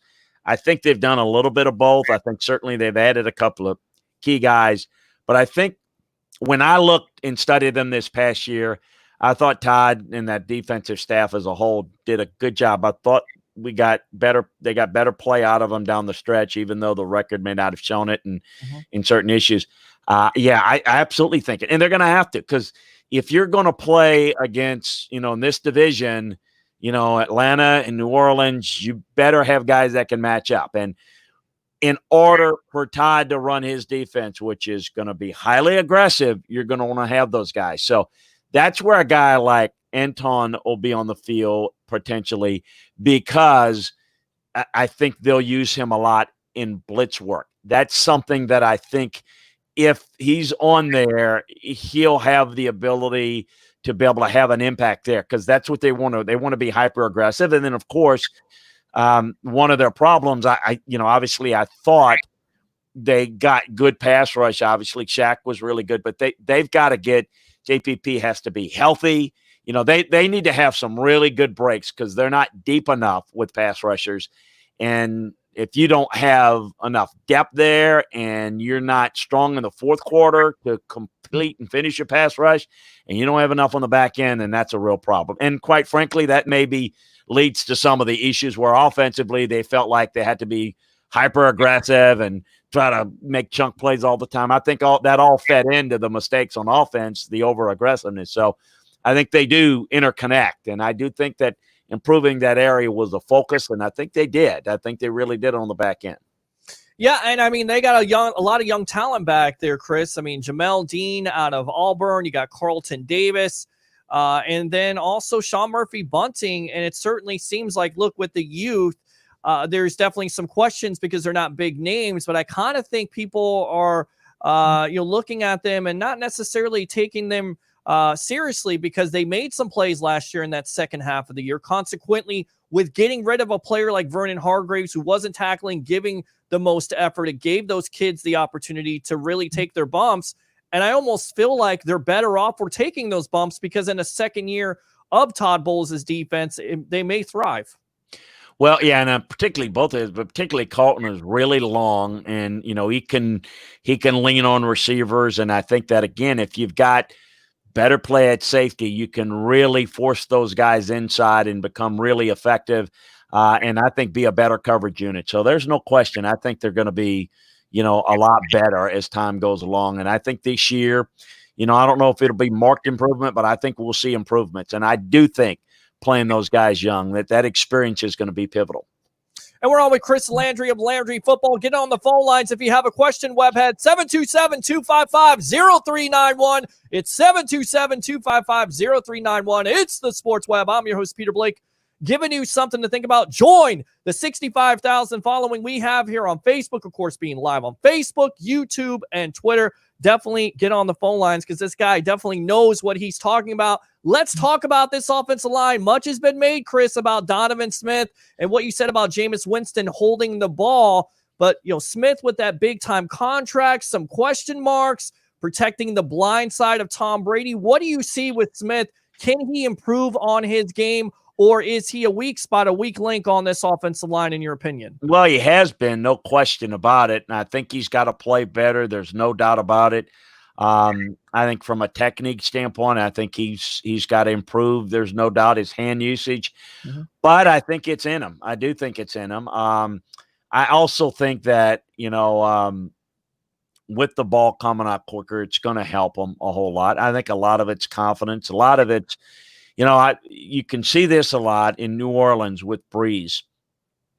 The offensive line's good, but even like with a guy like Whitehead, who's very athletic but very, very raw, he was an instant hit because Breeze could protect him a little bit, and I think Brady can do that as well. Now, Brady doesn't move as well as Breeze, kind of stepping up into the pocket, but getting the ball out, I think, is really pivotal.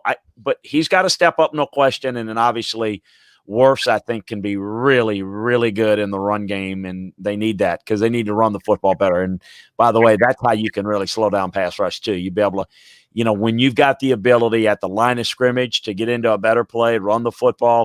I mean, you see that a lot. And I know that Brady was given a lot of freedom in New England and that's one of the things at the line of scrimmage to make those decisions, and that really can help your offensive line too. When you're able to get out of a bad play into a better play, sometimes you become, and you'll see this, all right, look, the offense is going to look one week like, oh, this is what they're going to do.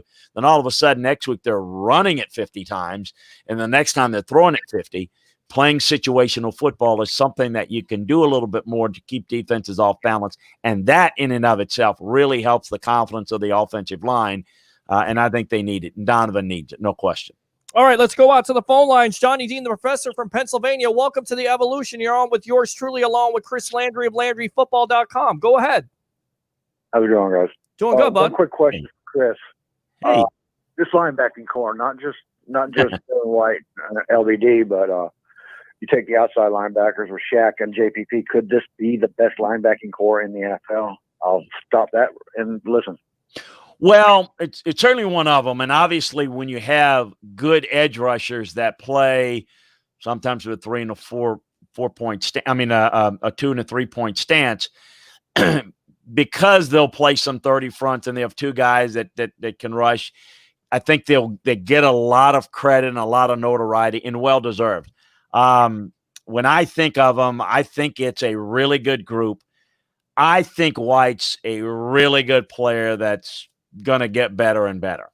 I was a big fan of Levante David coming out. We talked at the beginning with Big Dog. I remember when he came out of Nebraska, and the more I studied him, I said, gosh, I hate saying it because he was a good friend to Big Dog and somebody I love. But so this guy, and I didn't mean this to say that this guy was gonna have the same career, but this guy's Derek Brooks. I mean, this guy plays like him, and doesn't mean again he's gonna have the same type of career. Guy's been an All-Pro. He's been a great player, and so I would say absolutely. Now I think of JPP not as a linebacker, I think as a rusher. So, but yes, what he does for them and what he means for them, absolutely. When you look at the foursome there. Because you have that extra guy where the 40 fronts have 3 guys and they have different roles.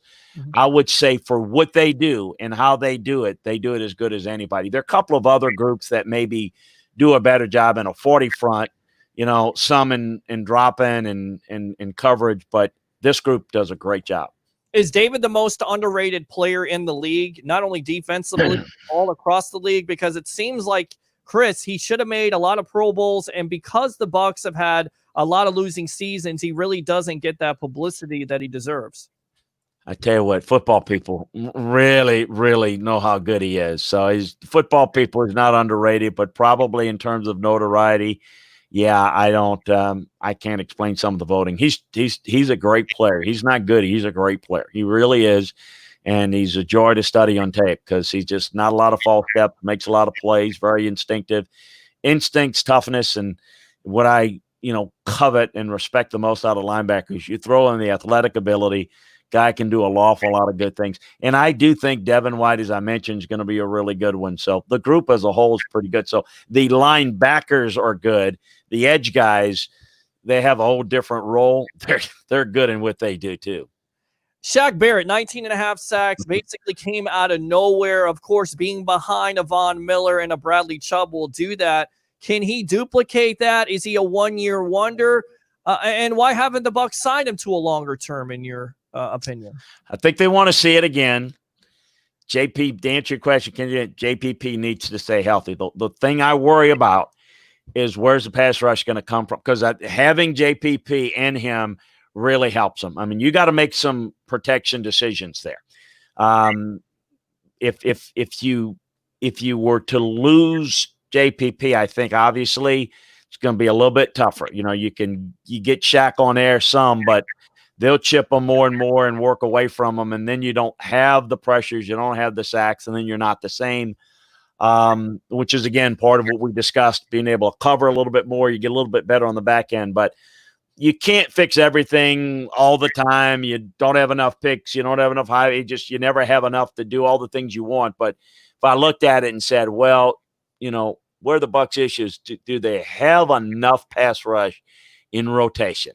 Can they go deep enough? And if they can answer that question in the affirmative, it'll be good. So yes, Shaq, I don't know about the numbers being the same, but he still, I think, has a chance to be pretty good. But part of is the fact that he did play behind those guys, and I think they want to see him do it again. And I think they want to say, I think they had an interest in signing him, but I think he wanted to, rightly so, live off that 1 year. And if you live off that 1 year, you're paying him like maybe one of the very, very best. And I think before their willingness to do the very, very best, they'd like to see it at least a couple of years, which makes it difficult because if he does it again, it's going to cost even more. But at that point, he's probably closer to being worth it than what his asking price internally was after this past year, when you just don't know if it was a 1 year situation. I think the guy's really talented. He really is outstanding.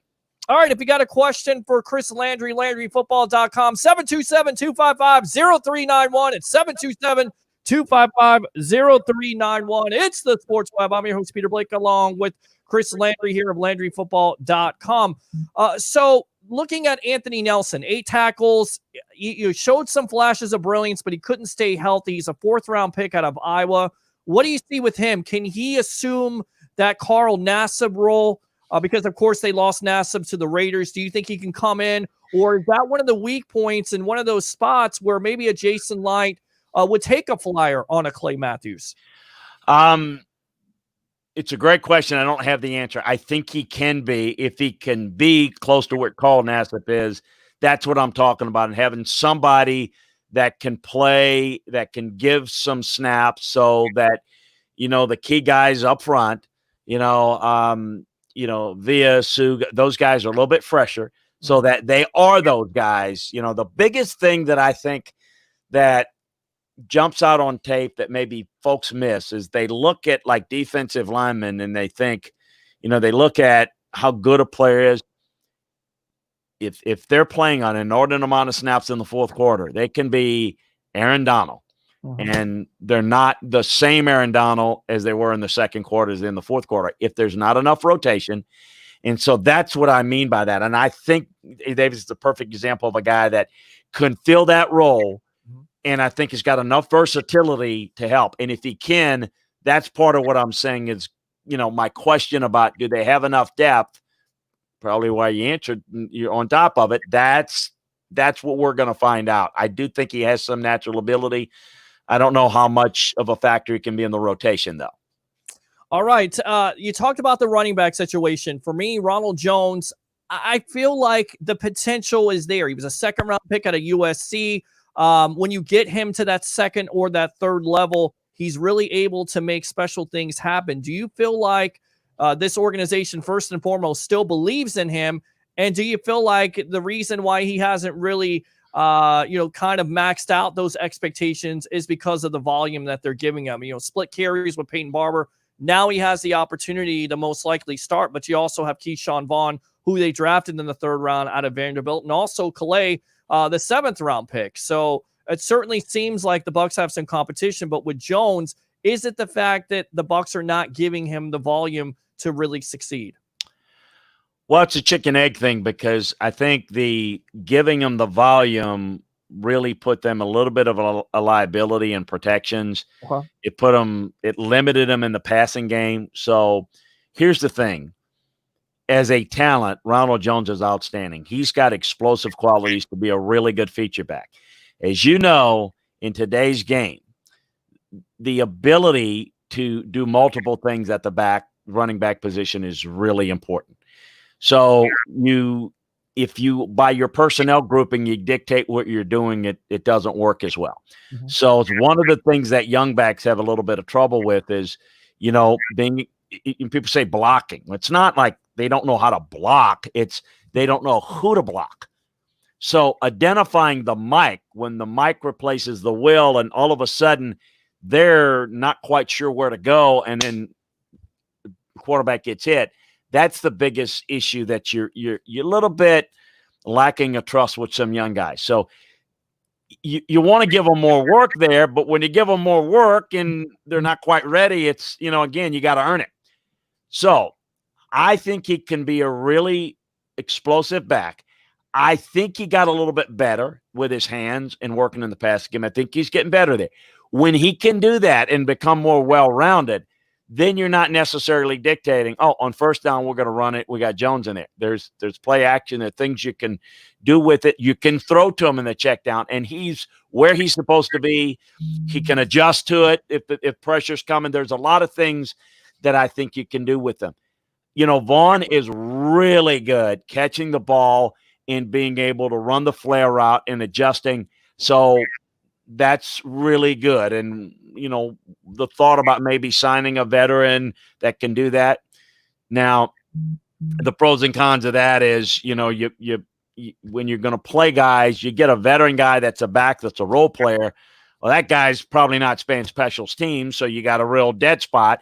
Whereas I think Vaughn can be a really good special teams player and fill this role, but can he pick things up, and do all the things and pick up that we talk about to where he can be in some 2-back sets when they want to run it, single back sets, and yet still can run it, still can catch. I think all those things are going to be intriguing, but the running back position is one in which that it's not been quite as good. It's kind of been like two ships in the night, finding the right match. Maybe with Ronald maturing a little bit more as a player, and if Vaughn could have some early impact, it may be the best year we've seen in the last 2 or 3 years with the Bucs. Do you see with Vaughn, do you see him being a James White type of player? Does he fit into this Bucs defense as that, or do you see more? Some people were saying James White. Others would say Alvin Kamara. What do you see with Vaughn? Alvin Kamara is a different animal now. There are not many Alvin Kamaras. No. Right. He's James. He's more of the two. He's more James White. Okay. I think he can run the football though. I mean, James can too, but no, I think he's the role of the versatile guy. I mean, Kamara is versatile, but Kamara is a feature back. He's a versatile back. I think that Vaughn is a good back. Look, if you want to say it, Vaughn was more productive in college than Kamara, but he doesn't have the skill set that Kamara has. Kamara is an absolute beast. I mean, he's just ridiculous. When he's on big, fast combination, they don't make too many guys like that, and injuries killed him last year. But, no, I think he helps him in a role, and I think he could play and be effective as a runner. But if he can be half of Alvin Kamara, I think the Bucs would be thrilled with that. I mean, they've talked about Devontae Freeman, but it certainly seems like he wants more money than $4 million. So there's a possibility that he could sit out this year. What about LaShawn McCoy? And, Adrian Peterson kind of talked about it today. He wants to play until he's 2023, but I almost feel like with McCoy, he's kind of declined. Is that a player you could see the Bucs signing, or possibly a Freeman? Or once again, do you see the Bucs just being happy with what they have at running back? Well, I think the answer is whether they're happy is in the early stages of whatever we're going to have. I mean, we're going to have preseason as far as we know. I mean, they're still on the table of eliminating a couple of preseason games if they have to. So we'll see. I mean, I think it depends upon how the young guys do, because they're going with the young guys. I don't see them making the move now unless it's at the right price. And I don't think McCoy or certainly Freeman at his price makes sense for him. But if there's concern coming out of camp preseason that this is not going as well as we'd like, he's not going to be quite ready, they might consider that. The other thing to do is to take it all the way to where if you feel like, Vaughn can be the guy, but early on he might not, you can always take it and after opening day sign a veteran, where that way you're not from a cap standpoint, you're not guaranteeing the salary for the guy if he's not on the opening day roster. So if there's a veteran guy that you want to bring in, he might be able to help you early and then you might, make the moves. But again, you got to look at your running back room and how's that looking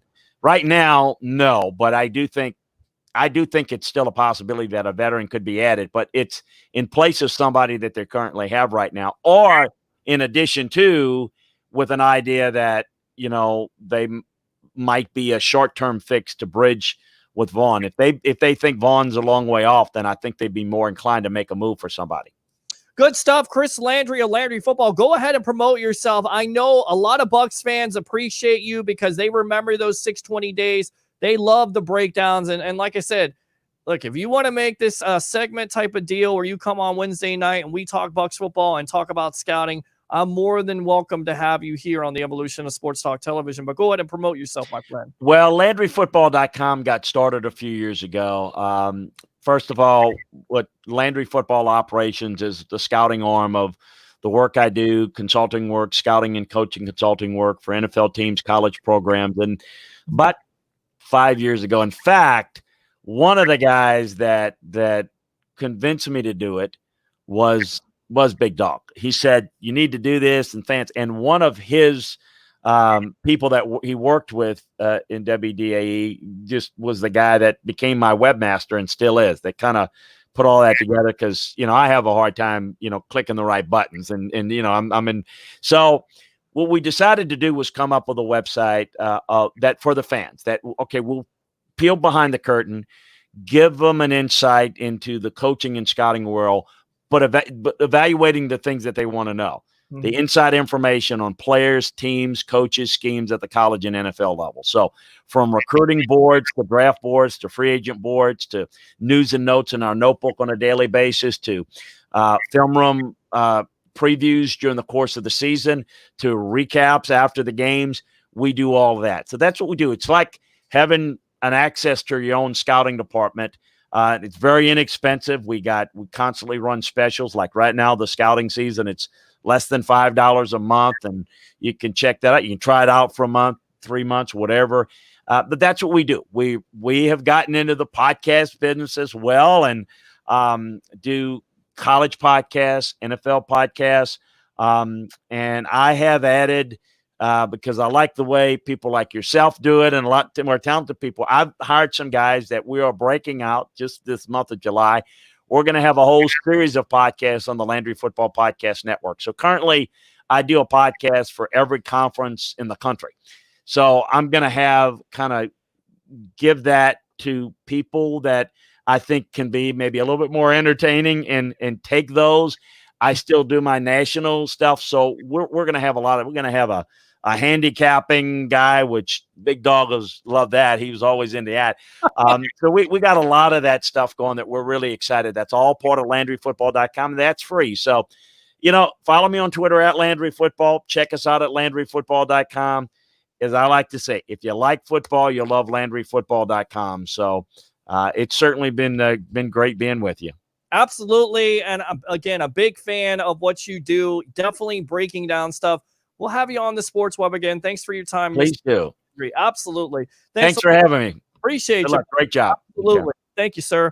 And there you go, Chris Landry of Landry Football. I mean, what do you want? I mean, we give you everything you want. We give you a Bucs player. We give you an NFL Network guy. We give you a legend in the radio business who used to do it with another legend. I mean, what do you want? You want phone calls? We give you that. You want text messages? We give you that. You want an Eric Wilson, we'll give you that from the Sports Arena. You want an Alex Fleming, we'll give you that. There you go. There's your guys right here. Open phone lines. Eric Wilson of the Sports Arena, 1070 on Saturdays, which, by the way, have we cleared up that you're not going to be doing an hour? You're going to be moving that up to 2 hours now, or is it still an hour?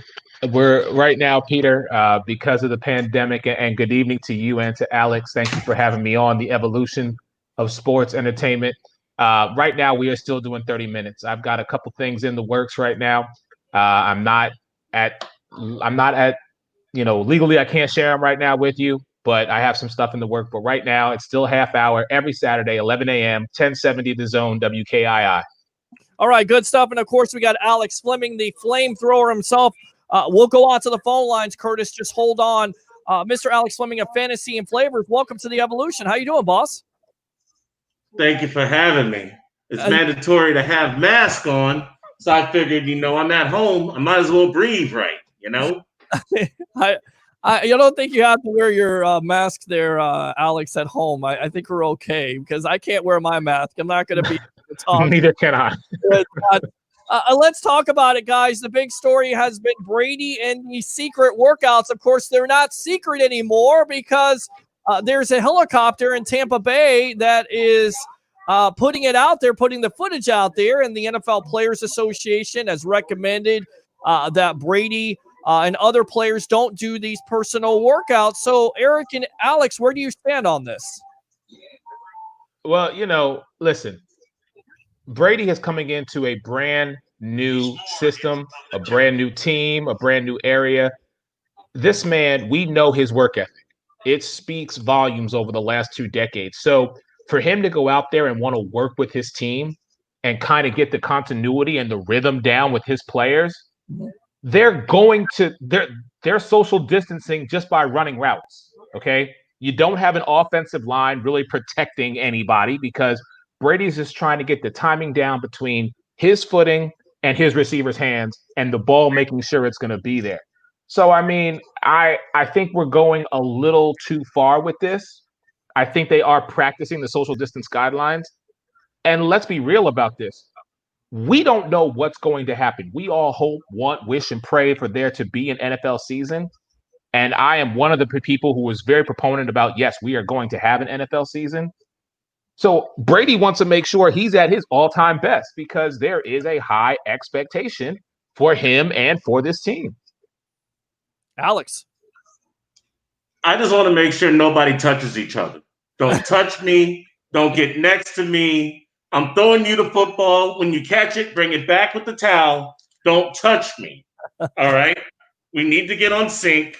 New Orleans is a better team. They have the better defense because they actually have a secondary. 50-50 up front. We have the better linebackers. They have the better secondary. Okay, whatever. Can't guard Mike had 1,700 yards last year. Before OJ didn't decide to catch the football, and Mike Evans went down with the injury, and Godwin went down with the injury, they were 2,490 yards. All right, the dynamic duo. There's some garbage online debating on who's the best wide receiver tandem. They got Hopkins and Fitz, and they got Galladay and Jones, and they got Julio and Ridley. And I pay attention to Julio and Ridley. Thomas and Sanders haven't played together yet. And then you got the dynamic duo. All right? With that being said, don't touch me. Catch the football. Keep your distance.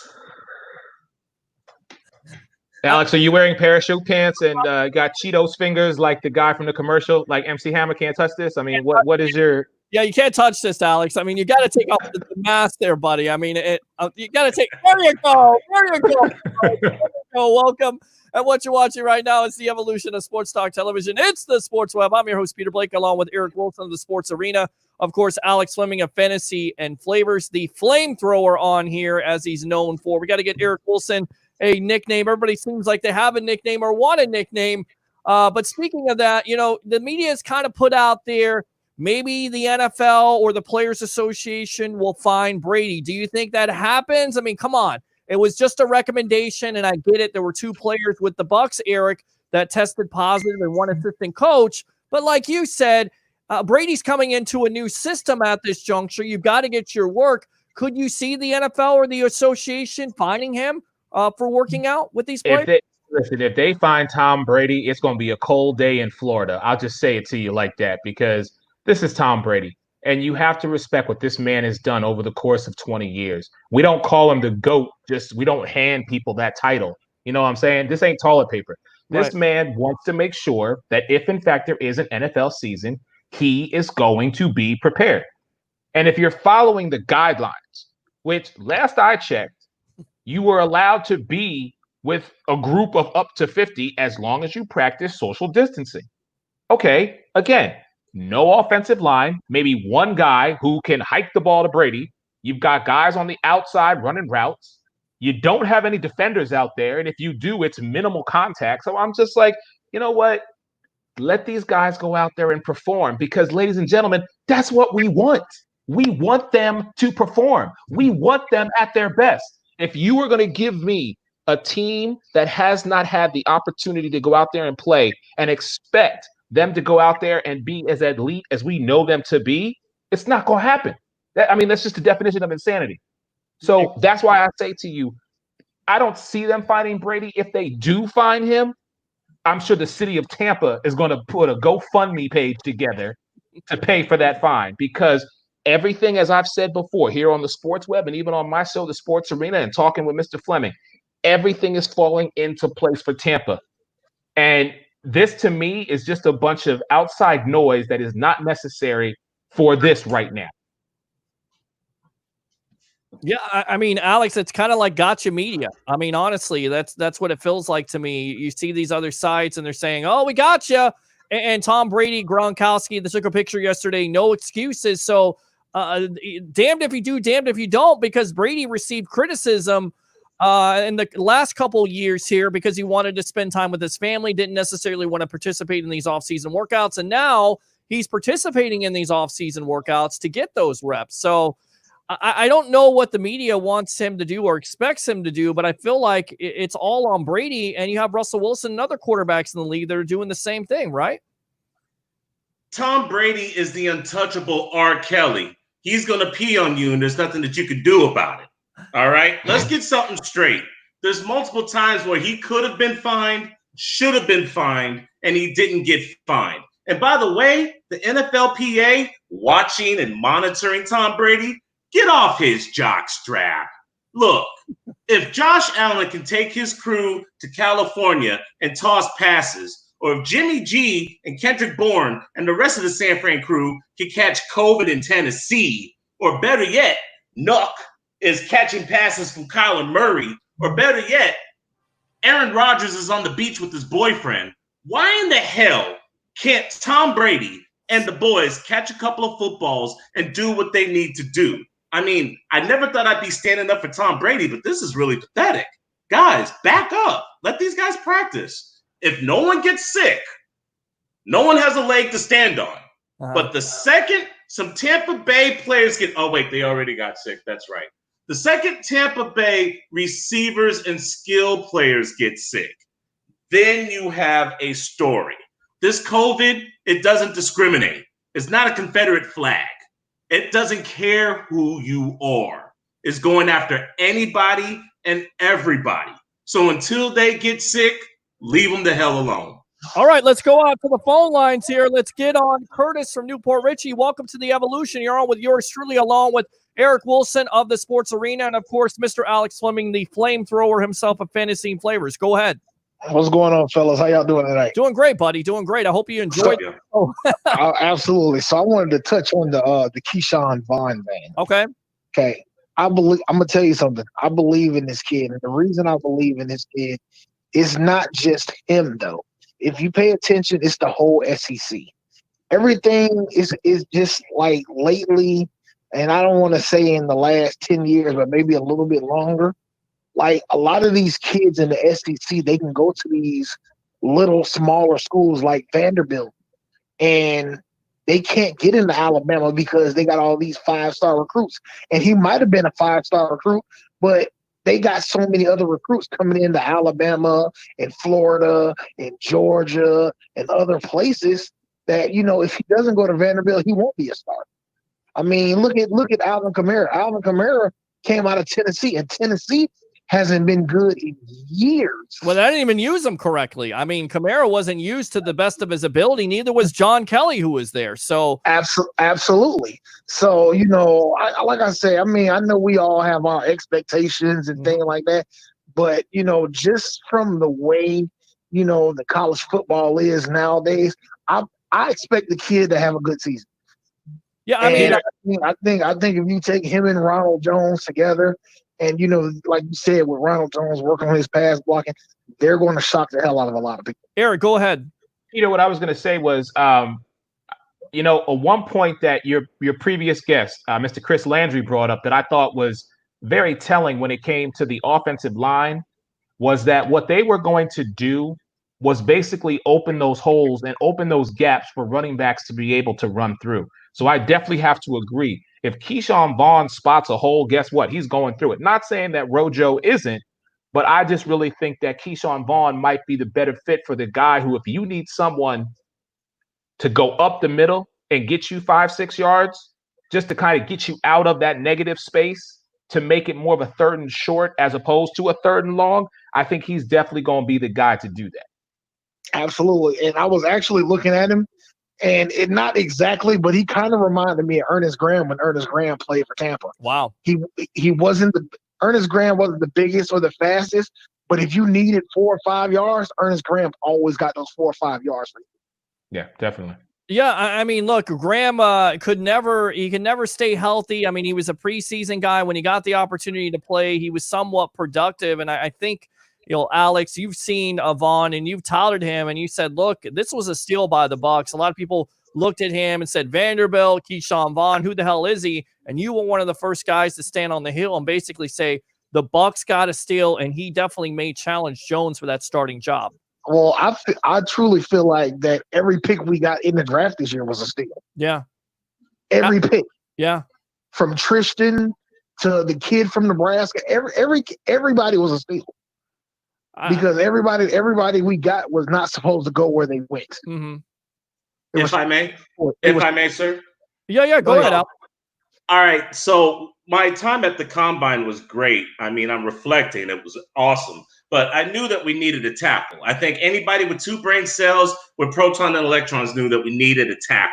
And this was before we knew we were getting Brady. After that, I thought that we needed a running back because, you know, Cam Akers was there, DeAndre Swift was there, J.K. Dobbins was there. But the steal was Antoine Winfield because Lord knows we needed some help in the secondary. To get Keyshawn Vaughn in the 3rd round, that's money for nothing and your chicks for free. Guys, 4.51 on the 40. He loves straightaways.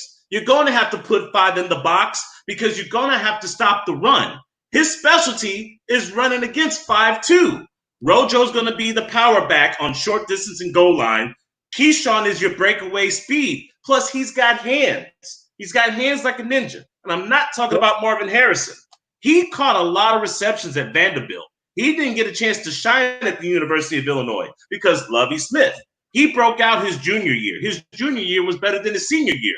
There was a lot of haters for no damn reason whenever they selected Keyshawn Vaughn in the 3rd round. Pressure and time.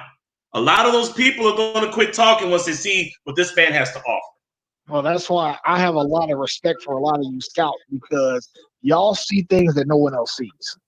That's it. I mean, and that's the reason why, you know, they that to me is the backbone of a lot of NFL teams, and that's what we try to, you know, kind of give you. We try to with Chris Landry. I mean, he's been a scout before, and he'll definitely unveil the curtain there. Anything else, Curtis? No, that's it for now, bro. I might call back later. All right, man. Sounds good. Appreciate you. There you go. Open phone line 727-255.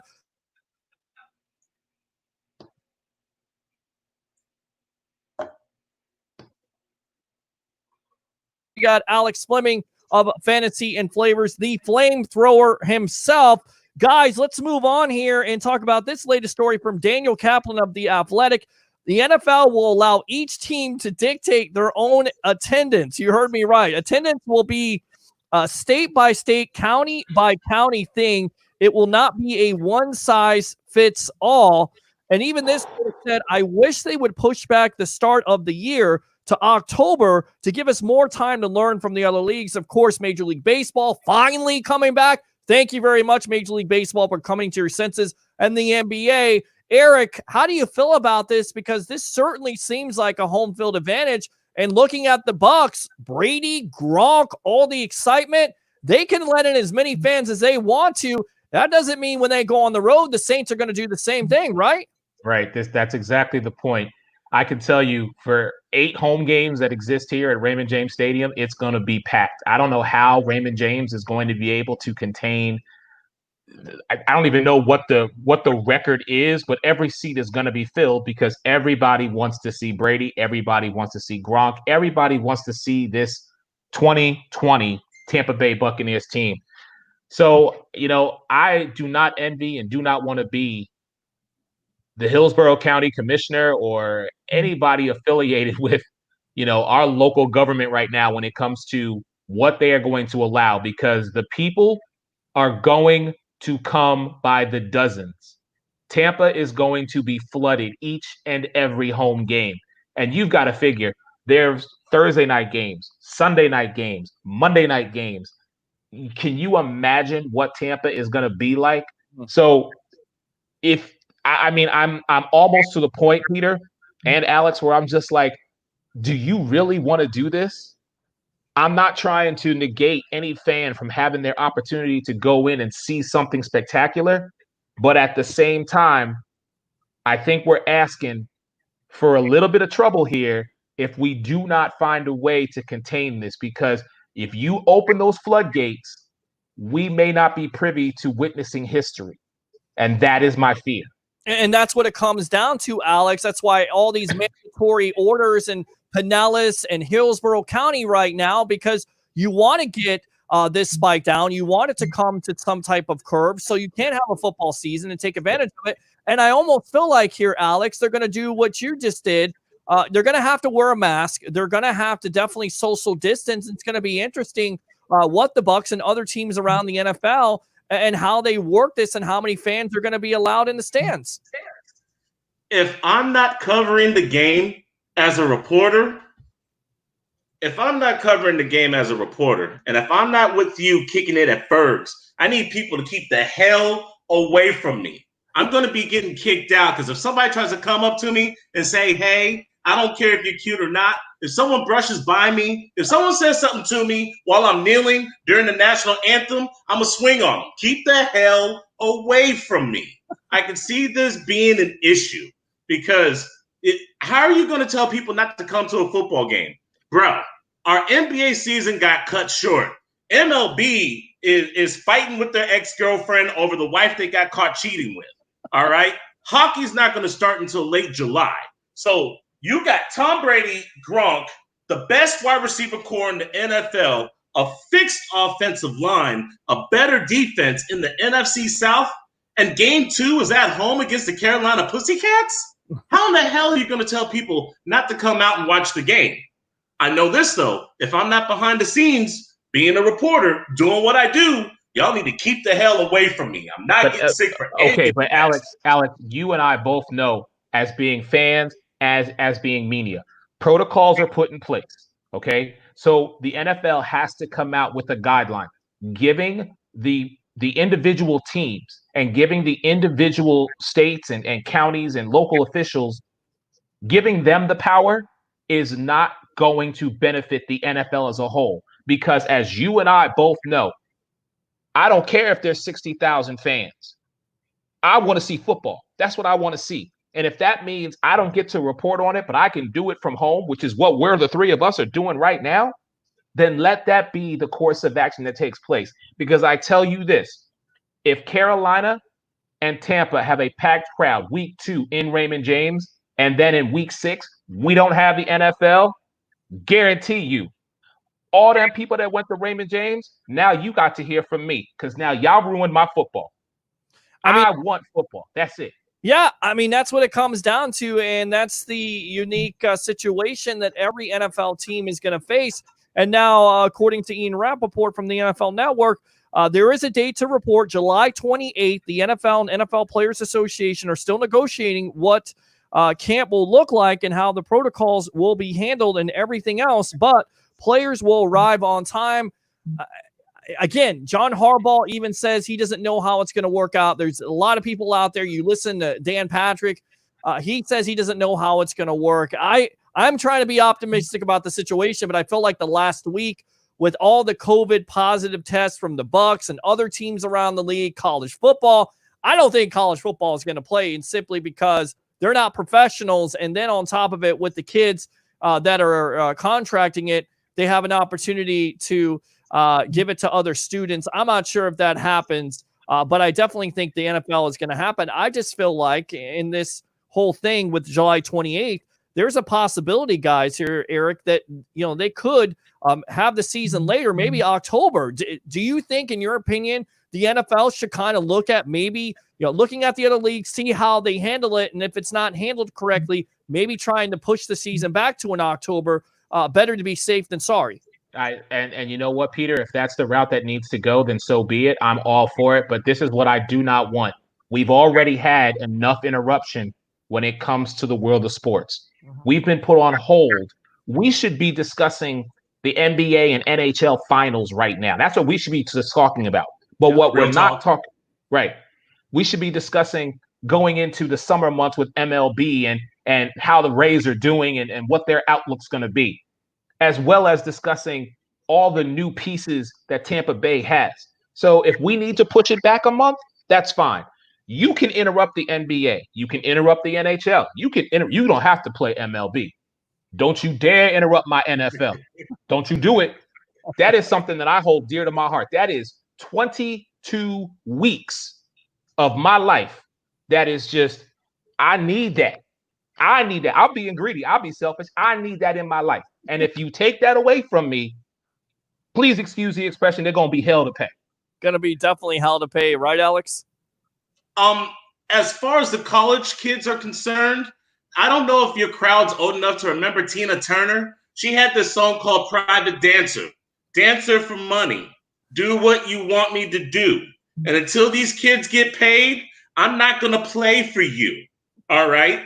If you're not going to stand up for me in the streets, if you're going to pretend to not know me whenever I get pulled over by a police officer, and the only time you're going to celebrate me is whenever I'm scoring a touchdown for your college, all hail to the no. What incentive do I have to come back? Ohio State players had to sign waivers. UCLA and 30 of its players were like, look, they want us to play, but they don't care about our health. I mean, this almost feels like being an indentured servant. So hail to the no. We're not going to have college football this year. And if I was a college kid playing football, I wouldn't play for the USA either. Now, the NFL, that's a different story. These are overpaid athletes that are told to shut up and catch. Remember? These aren't people anymore because they're getting paid millions of dollars to be happy, regardless what's going on in the outside world.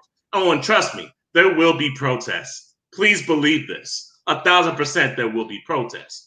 I digress. They're getting paid. They're professionals. They're training right now. Hell, we've got some Snoopy-ass helicopters sneaking in on Tom Brady and him throwing passes to people. So yes, the NFL is going on without a hitch. Please believe this. All right, I'll tell you what, one of your friends here, Alex, when he wants to get in on this conversation. So let's go out to him. Let's see if he's back here. Let's go out to Joshua Allen. Josh, are you there? I don't think he's there. So hold on. We'll wait for him to come on. He wanted to talk with you guys. We're on, of course, on the Sports Web, the evolution of Sports Talk Television.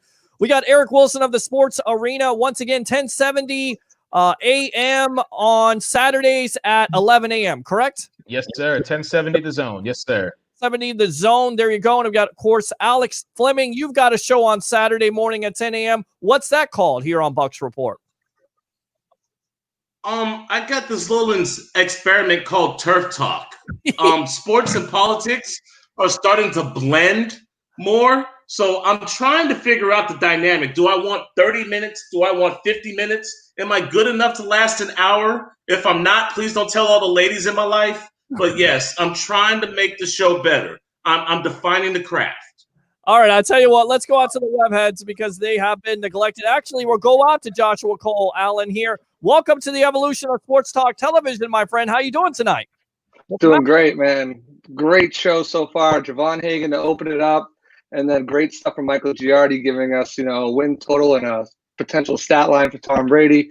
Chris Landry was great. We have Eric Wilson who's doing a great job, and always, the flamethrower Alex Fleming coming on with some raw emotion and always bringing it to the table. And of course, the man, the myth, the legend, Peter H. Blake, sneaking in a couple questions up against a hard count. Gotta love that as well. Absolutely. And we've been kind of talking about COVID-19 and this report from Ian Rappaport on July 28th. But I think the main story is from Daniel Kaplan of The Athletic. One size doesn't fit all. Josh, there's other teams that can let more fans in than the other. I don't know how this works. And I feel like Tampa Bay, just being Tampa Bay and the way they've gone about this and the whole offseason and the draft, they're going to do everything they can to pack as many butts into those seats to watch Brady and Gronk and this offense really explode this year, I think. Absolutely. And if you try to go and get season tickets right now, you'll realize that the entire lower bowl and club section is sold out. And there's just a few tickets left in the high upper balconies. They didn't save any tickets to sell for, single game tickets. So anything you're going to get is out there on the secondary market. And I understand Eric's passion and Alex's passion as well.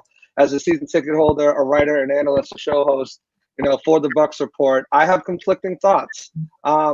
I want football as badly as Eric does, and I want all of football. I don't want to go week 2 to Carolina Panthers and enjoy myself and bring my son with me and, have a great time and get to experience that live action on the field because it's well-deserved for the city of Tampa Bay and these fans.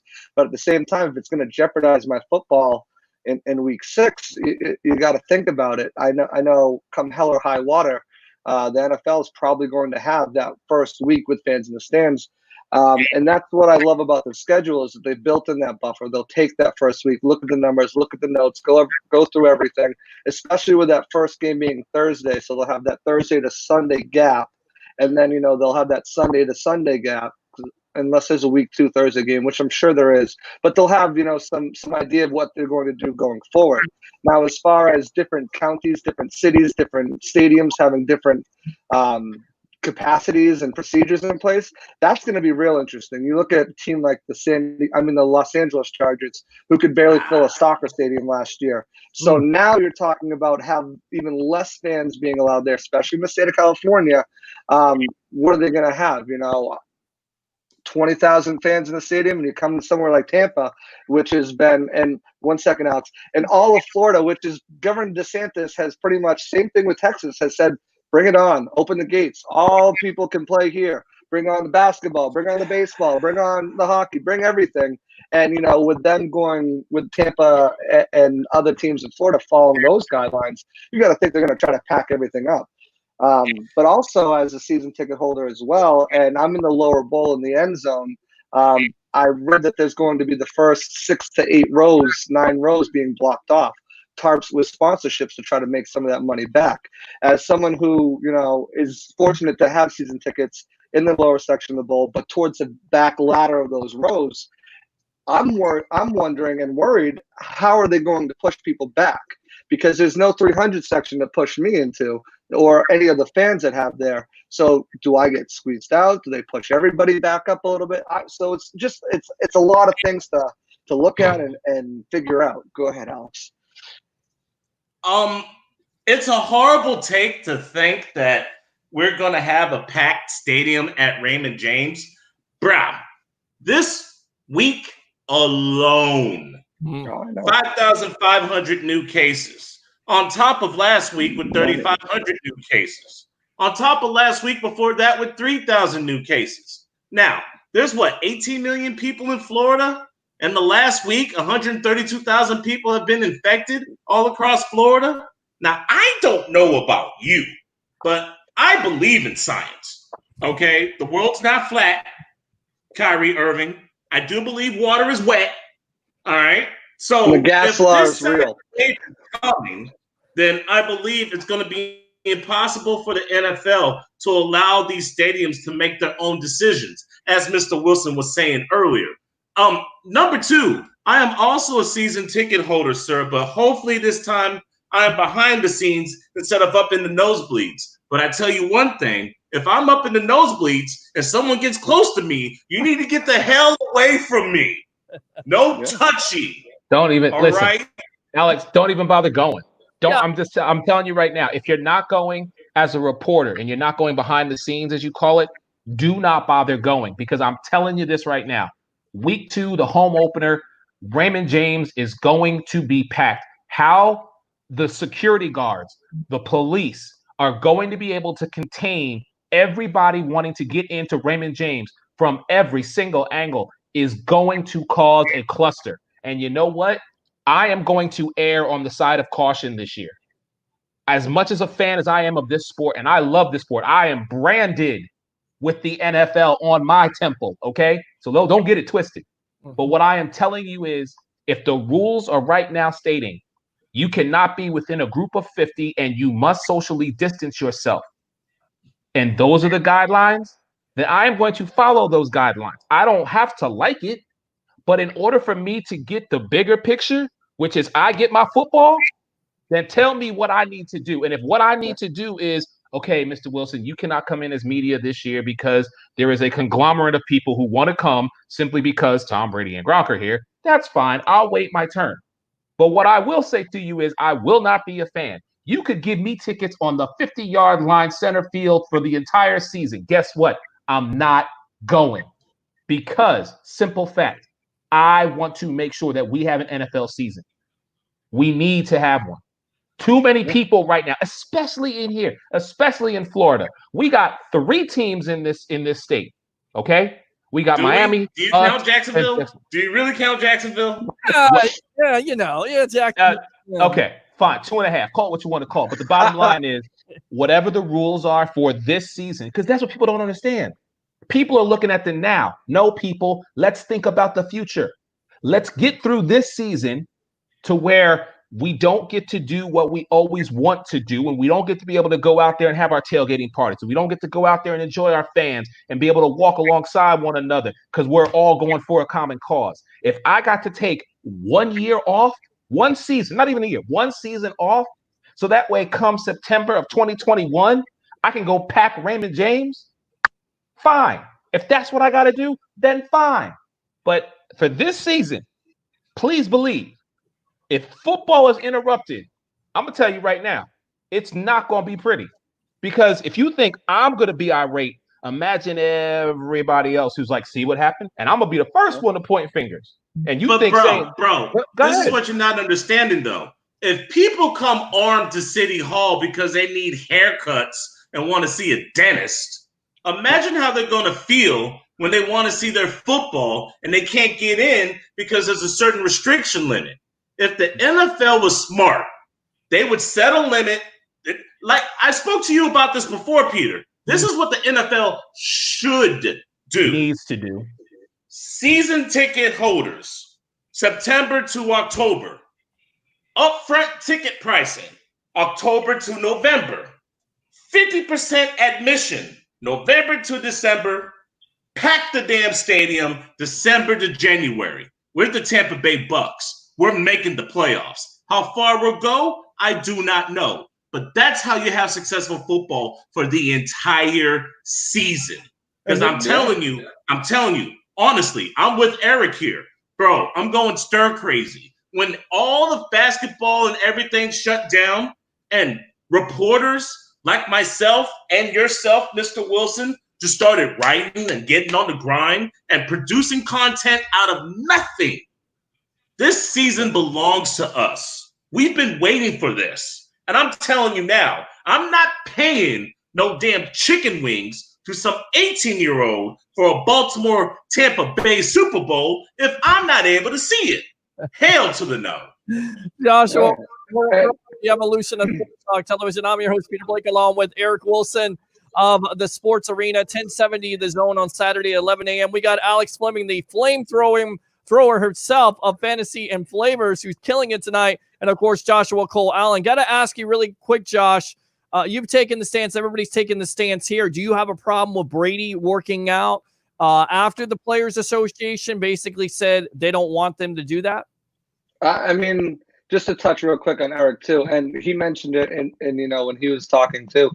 Not just in the stadium, you're talking about tailgate too. So I mean, that's when people are closest together, and parking. You can't even park 6 feet away, let alone stand 6 feet away.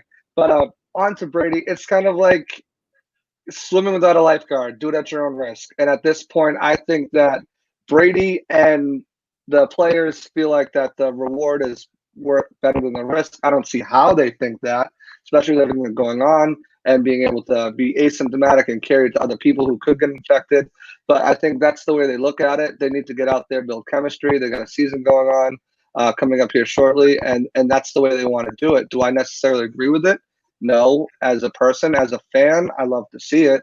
But it's a precarious path that they're on, and especially with Brady kind of putting it all over his Instagram as a rub it in their faces like we're going to do this without you or without your blessing as it is. I don't love it, but I don't hate it, if that makes sense. Absolutely makes sense. Rick, I know you just called in. Go ahead and call in again if you want to. Of course, open phone lines for these guys, these gentlemen right now. If you have a question for the panel, Eric Wilson or an Alex Fleming, of course, Joshua Cole Allen, yours truly, 727-255-0391. It's 727-255-0391. It's the Sports Web. I'm your host, Peter Blake, giving you something to think about. Tell you what, let's go out to the web heads. Yes, Alex Fleming, go ahead, buddy. How come no one's talking about the man, the myth, the legend, AB? Reports I have heard that Antonio Brown. Well, hold on. Save that thought. We got Rick from Atlanta coming on, and then we'll talk about AB, Mr. Big Chest himself. Rick from Atlanta, welcome to the evolution of Sports Talk Television. What's on your mind, my friend? Hey, listen, I'm not really that worried about whether we're going to have an NFL season. I don't know how it's going to go, but I believe we're going to have one. Okay. I mean, first of all, let me say this. If Trump is filling his places, his rallies, or, filling, if hey. he's got a lot of people in his rally. Right. And, you just sign a waiver. Listen, man, the NFL is going to have people in the stands. Right. I mean, it's going to happen. Do you think, Rick, and everybody on this panel, and you can comment, but Rick first, do you think that possibly Roger Goodell, because of the safety of the situation, could instruct the players, hey, even though you have a contract, you also have to sign a waiver. And not only does that waiver say that you're playing through COVID-19, but also you have the opportunity to infect your family. Do you think Goodell could do something along those lines like that? Sure. I mean, yes, I think, but he could also say, if you don't sign, okay, you don't get paid this year. Mm-hmm. These guys, I think, are probably going to go ahead and do that. Mm-hmm. And I mean, it just, to me, look, I don't know if there's going to be a break in the middle of the NFL season for a little while. They'll kick it off, then there'll be some time away, and then they come back. That what Fauci just said, that there's going to be a vaccine by the end of the year. Look, the bottom line is, I don't care if they're finishing this thing at the end of March. I don't care. They're going to end up finishing this. There's going to be a Super Bowl. It may be in March, but it may be in April. Right. We're going to have a Super Bowl. So I'm not really worried about that. I mean, people are gonna take a chance. I will tell you this, and maybe I'm crazy, but I'll go to a game. I'll throw a mask on. I'll go to a game. I'm not going to be screaming and shouting and all of that like maybe you see it other times. Well, you have a mask on. I mean, it's going to be hard to scream, but people will still be able to hear you. I don't think you'd be able to get any germs on anybody, right? Well, but I mean, again, Alex, if you're expelling those germs that much harder, they travel farther, right, etc. Right. So makes sense. But I mean, there is a certain amount of, all right, look, I'm gonna go. I'll go. Yeah, I'll go. I mean, it may not go every week. I mean, that kind of thing. But when I go to the opening game, oh yeah, I'd be there. I'll take the chance. And you know what? The Bucs ought to hand out branded masks. Yep. And they can't cost much to have a little piece of cloth. Well, it's a great opportunity to sell. Yeah. I mean, it's a great opportunity even more. I mean, you could put a TB12 if you want to. You get it real creative with this, so you can have a mask day every game. How about that? Let's do that.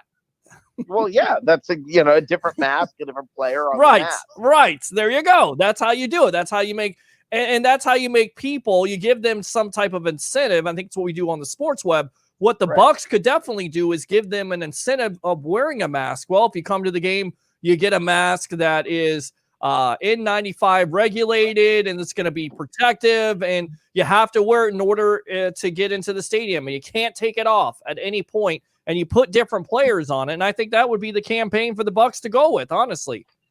Yeah, I'm not sure it'll be N95 masks. Right. I think it'll just be regular cloth masks. Okay.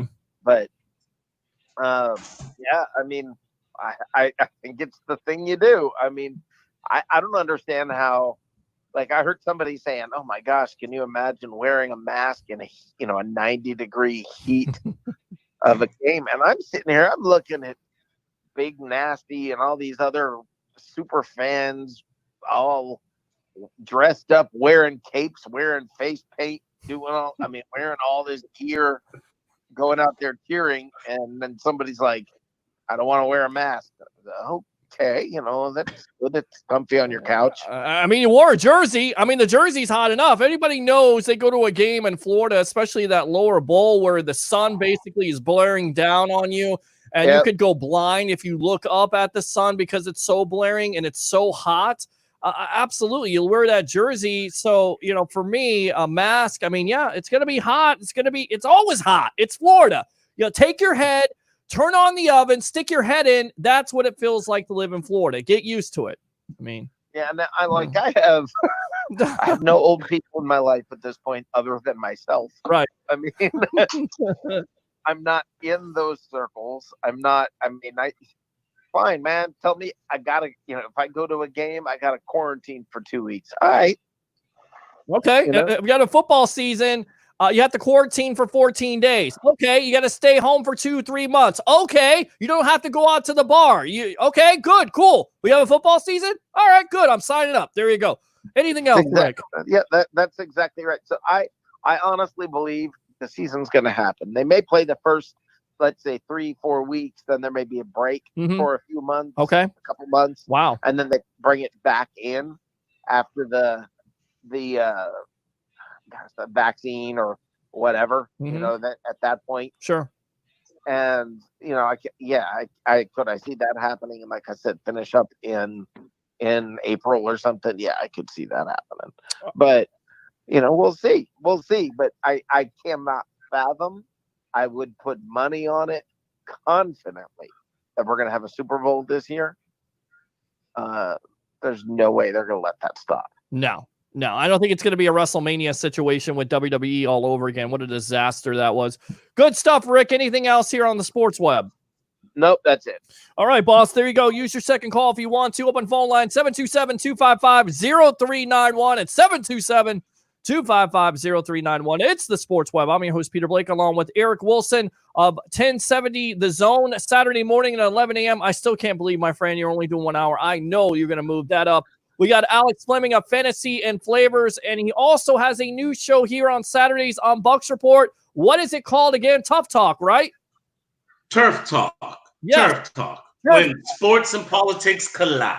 There you go. Alex Fleming, the flame-throwing killer here on the Sports Web. And, of course, we got Joshua Cole Allen, our newest writer, who gets all kinds of interviews. Bucs fans here on Bucs Report. You wanted players, you got players. You want analysts, you got analysts. You want guys that have been in the business, you got it. You want a TV show, you want a radio show, you got it here. It's the evolution of sports talk television. Join the 65,000 following we have here on Facebook, of course, being live on Facebook, YouTube, and Twitter. Alex, go ahead. Mr. Big Chest. Mr. Big Chest been out of the league for a year. I think it's time for Mr. Big Chest to come back in. I think you and I are in agreement. Baltimore is the perfect spot for Mr. Big Chest. Lamar Jackson, MVP quarterback Lamar Jackson, had 3,127 yards passing and 36 touchdowns. That's kind of hard for a running back to do. Anyway, if you had Mr. Big Chest opposite of Hollywood with Mr. tight end that I was telling people about, the mini Kittle, that is, with the running game that they had, because they revolutionized the running game. They broke a 1976 New England Patriot record in rushing yards. How the hell are you going to stop this offense with Andrews, Hollywood, Duvernay, AB, Dobbins, Ingram, and El Freaky? I don't know who El Freaky is. Who's El Freaky there, Alex? El Freaky. Freaky L. Lamar Jackson. Oh, okay. I'm sorry. It sounded like one of those Instagram models there, Eric Wilson. AB, to me, what it comes down to here, Eric, is the fact of, did he basically do everything he needed to do to satisfy Roger Goodell's methods of madness, if you will? Did he serve enough time? Will he get suspended? Is the NFL okay with letting him back on the field? Because I think there's no doubt here, Eric, that he can play the game and he still has immense talent, right? Peter, let me say this. Antonio Brown is an exceptional player. He is a player that can go out there, has hands like butter. I mean, listen, there is no doubt he is a talented athlete. That all being said, I have to humbly and respectfully disagree with my very good friend, Alex Fleming. Uh-oh. I do not. This black on black crime got to stop, bro. I do not in any way, shape, form, or fashion want Antonio Brown in an NFL uniform ever again. Okay? Antonio Brown, when he left Pittsburgh, you could see on his way out of Pittsburgh that his mental state for some reason just wasn't there. So what happens? He gets his shot in Oakland, now Las Vegas, whatever. Then couldn't wait 24 to 48 hours to get paid. Instead, he goes back across the country to go play with the GOAT. Okay, you didn't want to be in Oakland. You didn't want to make your money. You wanted to go play with Tom Brady. Okay, fine. I get that. You couldn't even handle that properly. And then finally, it was like, okay, I'm done. I'm done with him. I do not want Antonio Brown. I don't care how talented he is. I don't care how skillful he is. I don't care if he goes to Cleveland. I don't care if he goes to Jacksonville.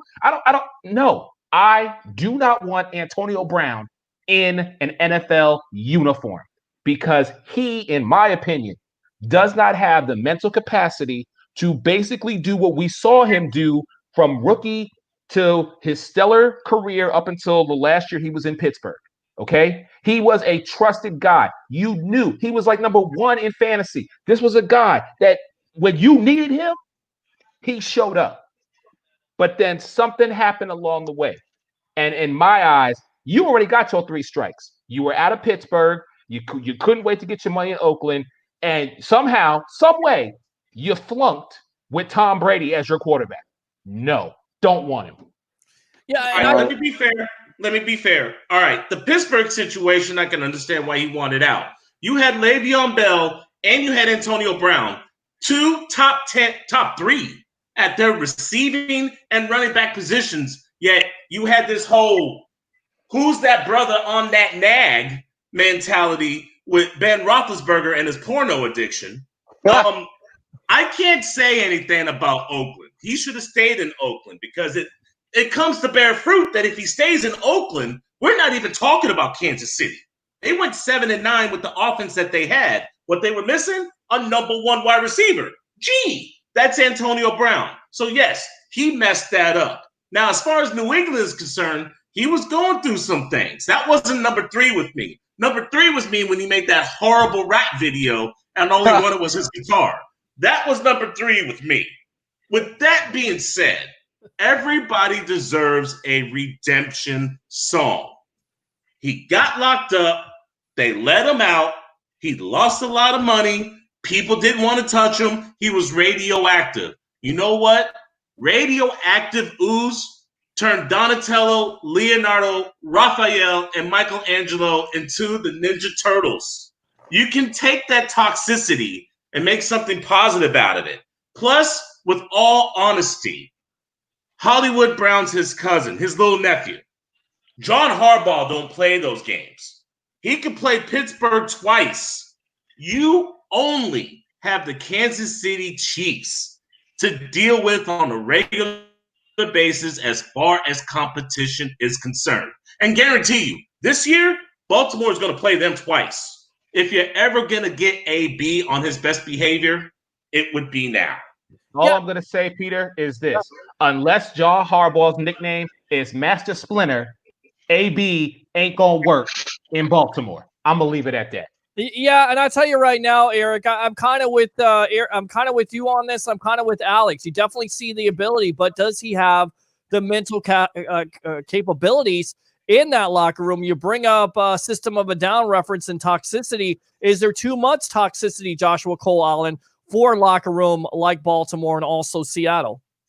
Well, I recently saw a report today. I mean, take it for what you will at face value, but it said the Ravens weren't interested in bringing Antonio Brown at this time, which means the Seahawks are, as reported, the only team that would be interested. You saw them take a flyer on Josh Gordon last year after he was released from the Patriots, so I could see that as a potential landing spot. They do have Metcalf, but after that, they're kind of, the cupboard's bare over there.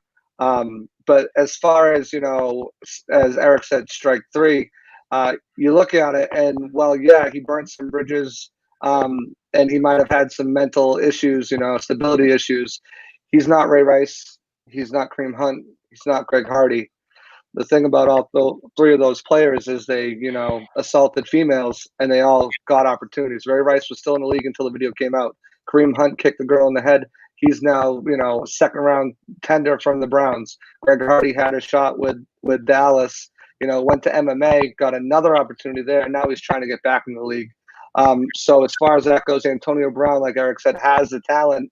And I believe, NFL, they think with their pocketbooks, not with their brains, and it's all about the money. And it's all about, if he can help your team, bring in some, merchandise sales and put some seats in the stands. If there are seats, butts in the stands, then they're going to bring him in. Speaking of your boy, Alex, Hollywood, he just took down our boy, Chris Godwin, 64-42 in the Madden Super Bowl. It was, he tried to come back, but it was just too far too late. And unfortunately, being a Patriots fan and seeing this last year, Tom Brady's last throw in the postseason was an interception in the end zone. So that was tough to watch. But I want to bring it all the way back to, I believe, was it Rick, when he was talking and you were asked the question, do you think the NFL and the NFLPA will have waivers or something like that to sign? I spoke with the McCourty twins on Sunday, and they pretty much told me that they're not going to report to training camp until the NFLPA and the NFL come to some sort of agreement.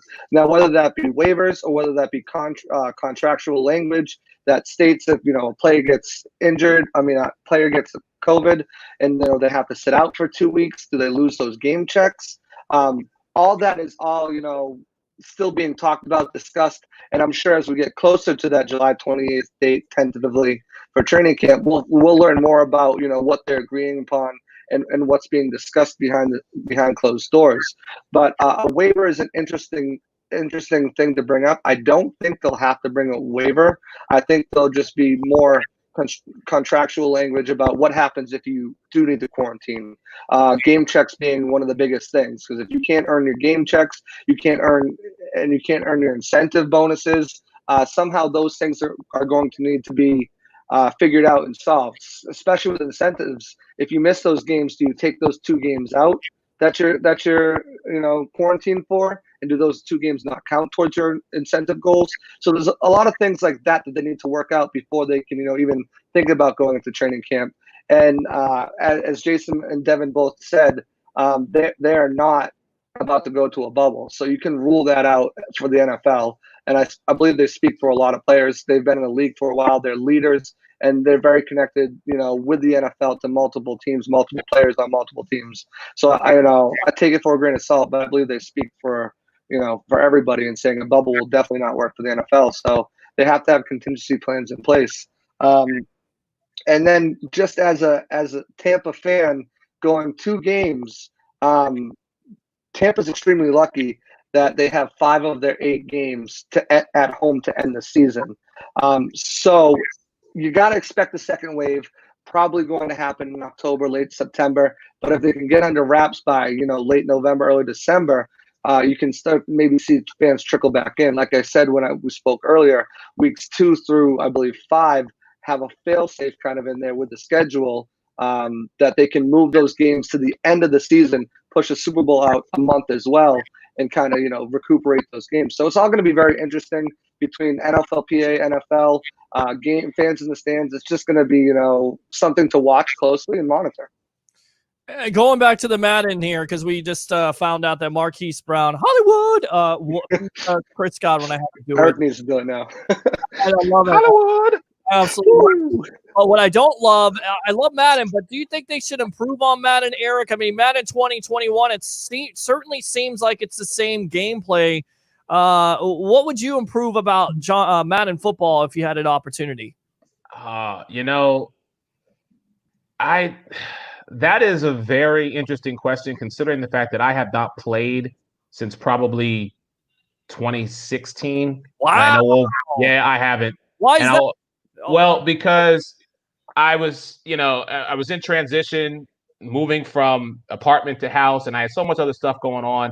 Listen, I used to play it religiously. I was superstitious. I would play it by myself, like the night before. As people may or may not know, I'm a Philadelphia Eagles fan. So I would always play the game the night before the Eagles were supposed to play. I'd sit by myself and play it just in hopes that if they won, like the score would be the same. Like I had this whole thing going on. But I haven't played since 2016 just because life has kind of taken a turn for me. So I can honestly say I don't know the nuances. I do intend to buy the new one because Lamar is on the cover. I mean, and I'm so excited for him to be on there. So ask me after this season what I would improve. I'm sure I'll have a bunch of answers for you, but right now I don't. Alex Fleming, what would you improve the game on? Because I know a lot of people want to see 2K come out, but certainly seems like the NFL, or it's not seems, they've signed a contract with Madden in the next 5 years. What would you improve about Madden football? I would make sure that you could shift the offensive lineman to block in or block out, depending on the audible calls. I would allow you to rearrange the outfits for the cheerleaders. I would allow you to have people in the stands, the fans, to have either popcorn, hot dogs, or pizza. So after a touchdown, if you're on the opposing team, you can throw the food and show that you're upset. I would allow quick counts so that way you have a bar. So that way you know how people try to bog you down on whenever you try to audible. If you have a quick count, you have a 5 set of plays. And if you're just there at the line of scrimmage, go do your quick count and you boop, boop, boop, boop, boop, and then you pick a play and you audible in it so that way you have more run. I would do a 3-second dig if you're playing defense and you move over to the defensive line, especially the edge rushers, so that way you have a 3-second fight with an offensive lineman. And if you win your fight with the offensive lineman, you have an inside scoop to tackle the quarterback. But I don't play video games, because at the end of it all, I would have a story mode that if you did win the game and you were a star player, you'd have to choose your own adventure, whether to go home or pick up a prostitute. So, to me. Sounds like Warren Sapp. It's story of Warren Sapp. Of course, Alex, there goes my chance for an interview. I mean, hey, Joshua Cole Allen, what would you change? I think I've asked you this before, but I'm not sure if I got an answer for you. What would you change about Madden at this juncture? Oh, there's so many different things. I love being able to create your own team and create your own franchise and stuff like that, not having to, relocate and rename and all that stuff. I just think they need to simplify it back to what it was. You got truck sticks, hurdles, this, that. You got like flamethrowers and star players and firepower and all that. Like, it's weird. No, just make it simple. Let's just play the game. Let's just play Madden. And I completely understand with Eric too. You put those sticks down for a couple months, and it's hard to pick them back up, especially if you're trying to play online. It's like any of these like first-person shooter games or anything like that. You put those down, you got those 12-year-olds picking up those sticks every day after school, and they're just whooping your ass. And you're just like, what? This ain't even fun anymore. Yeah, that's the thing that's hard about it. I'll tell you what, let's go out to the phone lines. Rick from Atlanta with this second call. Welcome to the evolution of Sports Talk Television. What's on your mind?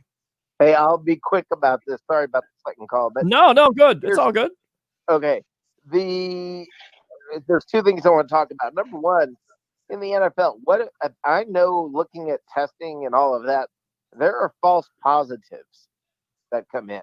Right. Can you imagine you're coming down to, it's going to be playoff time. You know, you're on the bubble. Your quarterback gets a false positive. I mean, you find out later it's a false positive, but he missed a game because of it. Right. You're missing the playoffs because false positives are going to happen. How are they going to deal with it? What's the procedure? Because it's not a little bit. I mean, I think something like 3 to 5% false positives. And I mean, we extrapolate that over how many players. You're talking 3 to 5 players. I mean, on a team, if there's 90 guys right at one point, right, you're talking, 3 players every time you test. Yes. Are getting false positives. And how about this? This would be crazy, but it would not be out of the realm of possibility, Rick and everybody else. There's been teams before in the past that have hidden injuries. Could there be a team that would actually hide a COVID test? Because with the HIPAA, you're not going to know who it is. But could there be a team out there that could say, you know what, we're not going to say they're positive. They're just going to play through it because they are asymptomatic. I mean, that's definitely a possibility. I mean, Tom Brady's had a nagging shoulder injury for his entire career. And Eric, I gotta say, you're a Phillies fan. I'm a Patriots fan and a Bucs fan too. So that's last Super Bowl killed me. But yeah, you could definitely see it. And I would like to know, Rick, Peter, Eric, Alex too. I've seen somewhere a couple different places that they're talking about having 2 to 4 backup teams ready, made up with players who are cut during the 90-man roster, veterans, undrafted players and stuff like that, just to have 2 separate teams kind of quarantined, ready to go, practicing that in case there is a widespread hit of COVID on a team, so they can kind of pluck those players as replacement players and put them on a team to keep the league going. I was just wondering your thoughts on that. Do you think that's a good idea? Do you think it's a possibility? And just wondering if it's even doable. I mean, I think there's certainly a possibility because there's all kinds of talent around. Is it as good as the talent that you're replacing? Most likely not. Looking at the sketches of the helmets with the mask and everything else, that's unbelievable. But it certainly seems like the NFL is taking it seriously. So I think anything is possible. The problem is the talent as good as what you're replacing? Most likely not, right, Eric? No, I completely agree. I completely agree with you. And, that's something that it's just going to hurt the game in the long run. I understand the owners, they got to make their money and they're going to lose money some way this year. But I go back to, we continually are looking for just that we need something for this year. And it's like, okay, I don't want to lose future years because of 2020 and because of COVID. Let's do what we have to do this year and get it out of our system so that way we can get back to the normal scope of things. Whatever needs to be done for our players and for us as fans this year, listen, people, take one for the team. Take one for your team this year. Yeah. Trust me, they're going to come back. And I get it. Every year is different. There's going to be a new wave of players, but I agree with Peter. It's not out of the realm of possibilities. As someone once said to me, it's not impossible. For me, it's just improbable. Right, go ahead. You just brought up something. You said, like, when you're saying take one for the team. This is an interesting thing to me, where when I hear, these players, they didn't sign up for being in a bubble. They're not going to go be in a bubble for 5 months, 6 months. They're not going to do that. Listen, man, people take contract jobs where they go on the road for that long. They're on a ship for a long time. There are all kinds of times when somebody's got to leave and work away from home for a long period of time. It's inconvenient. It's not what you want to do. We get it. It's not what you signed up for, but none of us signed up for COVID-19. The thing is, Rick, though, there's different tiers, though. You have the top guys making millions and millions and have been making millions. They might be all set up, but the bottom guys who are just coming into the league and are still working on those rookie contracts and making, $600,000, $700,000, $800,000 a year, they need that money. So they might be all for it. But the guys up top, like the McCourtys and the Bradys, and well, not Brady's, he's a different animal. But the guys making the money, they're gonna be like, no, I'm not going to the bubble. It's all about competitive drive, and if they don't have it and they feel they're financially set, what's the point of risking their life, their family's life, and being away from their family to go to a bubble? Go ahead. I see it completely different. This is the aspect that you guys aren't thinking about. Where do you get most of your contact in a football game? It's not tackling wide receivers or running backs or tight ends. It's in the trenches. Mm-hmm. Guys, that other roster that Joshua Cole Allen was talking about, why do you think the Saints stay at top of the NFL? Because they always draft an offensive lineman. They don't make them like they used to. You can never have enough offensive linemen. When Hugh Hefner was alive, did you see 1 or 2 bunnies at the Bunny Ranch? Hell to the no. You saw a variety. Now, let me think. If 1 or 2 guys go down with injury or 1 or 2 guys go down with COVID, if I'm the New Orleans Saints, it's a plug and play. That's why I draft people like Cesar Ruiz who could play center or guard. And I have a roster to where I have 2 sets of starting offensive linemen. So if people go down with COVID, we can keep the train rolling along. Go ahead, Rick. Well, it just seems to me it's confusing to me that it's like, oh no, these guys who are making millions and millions of dollars, yeah, they've got maybe the bigger contracts. Why would they risk it?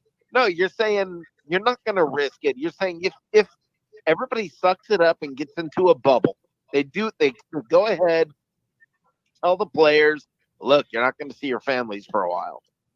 They got to suck it up and do it. I'm sorry, it's inconvenient. I feel real bad for you that you're going to make all those millions of dollars, and then you'll be able to go back home, and you'll be safer, and so will everybody else.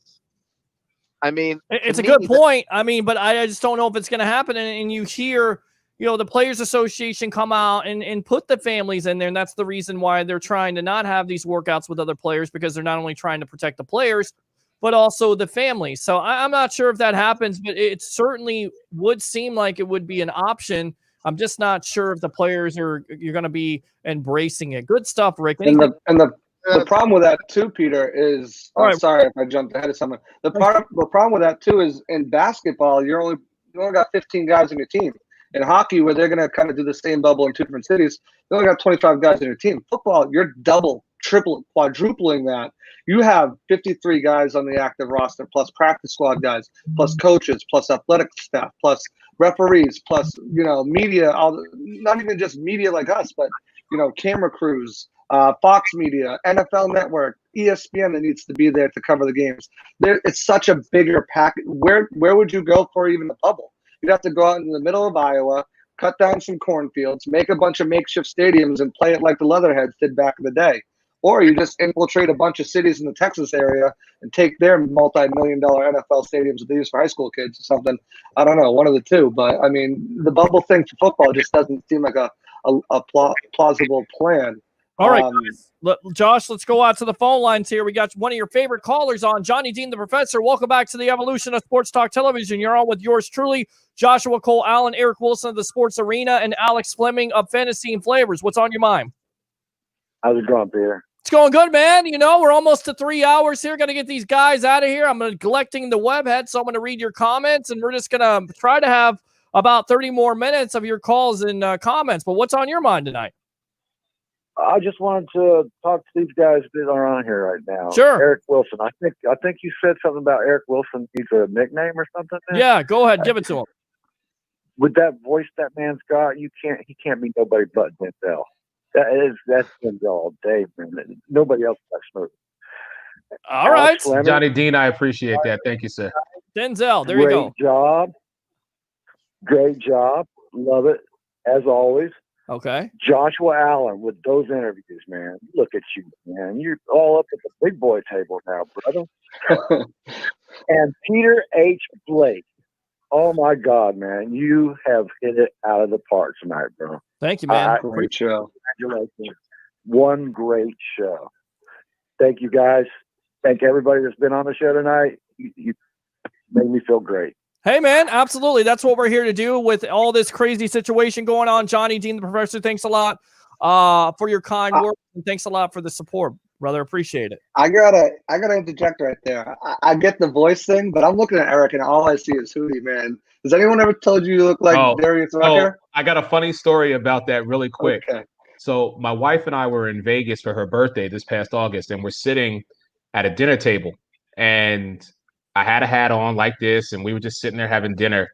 So this young girl walks over to my wife and I and goes, she goes, "Excuse me, are you Hootie?" And I'm like, Please tell me you rolled with it. Please tell me you rolled with it. No, I never, I didn't. She was like, my sister and I were sitting over there and we kept looking at you. We weren't sure if that was you. And I was just like, so my wife, actually, that's what she calls me. She calls me Hootie. Nice. I hope you gave them all your information to follow you on your show. I want to know but follow me here. What I want to know is, did you act like Cuba Gooding Jr. and Jerry Maguire and give him that response? No, I'm not Hootie. Did you give him? No. I was very polite about it. Like I said, we were out celebrating my wife's birthday and we were just having such a great time. And I took it as a compliment. Listen, I do get that though. It's so crazy. People are like, you look like Hootie. I'm like, okay. Thank you. I really don't know what to say except thank you. So all right, Eric, I got to ask you this and we'll get you guys out of here. Thanks a lot for joining me here on the Sports Web tonight. Sure. According to David Harrison of Bucs Nation, and this is from the NBA Sports Philadelphia writer Ruben Frank, as troll attempts go, this one is pretty lame, especially when you look at what the two franchises have done that 2002 season, and this would be referring to the watch party on Sunday from Buccaneers.com, where they had Rondé Barber in the building, highlighting shutting down the vet. This is what the writer said. Since 2003, the Eagles have won a Super Bowl, 10 playoff games, and 7 division titles. During that same span, the Bucs have won 0 playoff games, 2 division titles, both leading to embarrassing home wildcard losses. You could at least respect the Bucs if they had a virtual party to celebrate their Super Bowl championship, but to celebrate the NFC championship game, that would be like the Eagles holding a rewatch party to celebrate the 2017 NFC Championship game win over the Vikings. That was a hell of a game. But who bothers celebrating a step along the way when you won the Super Bowl soon after? He goes on to say the Buccaneers are one of the only 7 teams that hasn't won a playoff game since 2003, along with the Bengals, Lions, Bills, Dolphins, and Raiders and Browns. The Bucs were a 4-point underdog, beat the Eagles 27-10 at the Vet January 19, 2003, before beating the Raiders 48-21 in Super Bowl 37 in San Diego a week later. So what he's saying is, because the Bucs took the opportunity to have possibly a Hall of Famer, which Eric, I believe he is a Hall of Famer with his statistics, but one of the greatest plays in Tampa Bay sports history, not just Bucs history, Tampa Bay sports history, to seal the deal. You get the opportunity to have a Rondé Barber and a watch party, and Philadelphia, this writer feels like the Bucs are trolling. What do you say? Listen, I have had to watch not only, as we say in Philadelphia, the closing of the vet, but the baptism of the link by the Tampa Bay Buccaneers. I've had to watch both of those, and I've had to listen since I live here. I have to listen to it. I've had to listen to it up until we won the Super Bowl. After that, it seems like everybody just kind of went away. I was like, oh, I'm sorry. What are you saying? So that being said, you're absolutely right, Peter. Probably one of the greatest moments in Tampa Bay history, sports history, was Rondé Barber sealing the deal, because at that point, you know, with McNabb and all of the weapons that we had, we that was our moment. And Rondé took it from us. Okay, it stings. The only satisfaction is to know that since then, the Bucs have not been a formidable opponent. You know, we have a Super Bowl championship. So right now, as far as I'm concerned, we're both right about here, because both of us only have one. That's it. So until either Tampa gets another one or we get another one, I don't want to hear that talk. I'm tired of living in that past. If you want to have a watch party with Rondé Barber to remember one of the greatest moments in Tampa Bay sports history, then so be it. But please believe, Philly has had to endure so much for 52 years that right now we're still riding high on the fact that we are the Super Bowl 52 champs, and no one takes that from us. But do you You know, when you guys were riding in Philly, you guys left the Rocky statue alone. So you leave fake statues up while you take down the real statues. What real statue are you talking about, Alex? I mean, Alex, you're just starting trouble. I think I'm not even. You know what? I'm not even going to respond to that one. This is Peter's show. This is the evolution of sports entertainment, the sports web. I'm gonna let Peter do his thing. You and I'll talk about this at a later time. Yeah, we can do that. Or you can do it on the show if you want to, because guys, we're past 3 hours. That's cool. Definitely want to get you out of here. Do you think the Bucs, Eric, were trolling the Eagles, or once again just taking advantage of the opportunity to have Rondé Barber in the house? I think they were taking advantage of having a future Hall of Famer in Rondé Barber in the house. Not the Eagles fan. Let the truth be free. There you go. Eric Wilson of the Sports Arena. Go ahead and promote yourself, my friend. Yes, thank you again for having me on the Sports Web. Joshua Cole Allen, pleasure to meet you. Alex, my brother, you already know we got a love like no other. And Peter, as always, great job. I want to thank everybody for having me on. Your man, Eric Wilson, Sports Arena, Fox Sports Radio, 1070 The Zone, WKII, every Saturday at 11 a.m. until the end of till Labor Day. I'm only going to be doing a 30-minute show because I got to get everything together. But trust me, when football season kicks back into high gear, your man's going to be doing an hour. Alex, you're welcome on as always. So are you, Joshua Cole Allen, Peter Blake, the entire Buck Report team. Anytime y'all want to come on, give your man a holler. I appreciate it. Much love. Hey, fly, Eagles, fly. Have a good night. Eric, really quick, before you on that, I got to say this. Anytime you and Alex Fleming want to do a show on Bucs Report any day, let us know. We'll definitely have you on. Your chemistry is awesome. You do a hell of a job, Eric Wilson. Thank you. You can't leave like that. Thanks. Appreciate it. Have a good night, guys. Thank you. Peace. It's a pleasure. Wilson of the Sports Arena. Alex Fleming, go ahead and promote yourself, my friend. First and foremost, I just want to say, Peter, you should have had me where Joshua Cole Allen was, so you had a universal Oreo. Oh, all right. You could have called it a yin yang if you wanted to, but yes, you missed that opportunity. Alex Fleming, ALXFLMNG, Twitter, no vowels, easy to remember. I'll be up early tomorrow morning for the Stew, Sports Talk Unfiltered. I was a little bit rude tonight. My apologies, but I meant what I said. Get the hell away from me. Don't be touching people.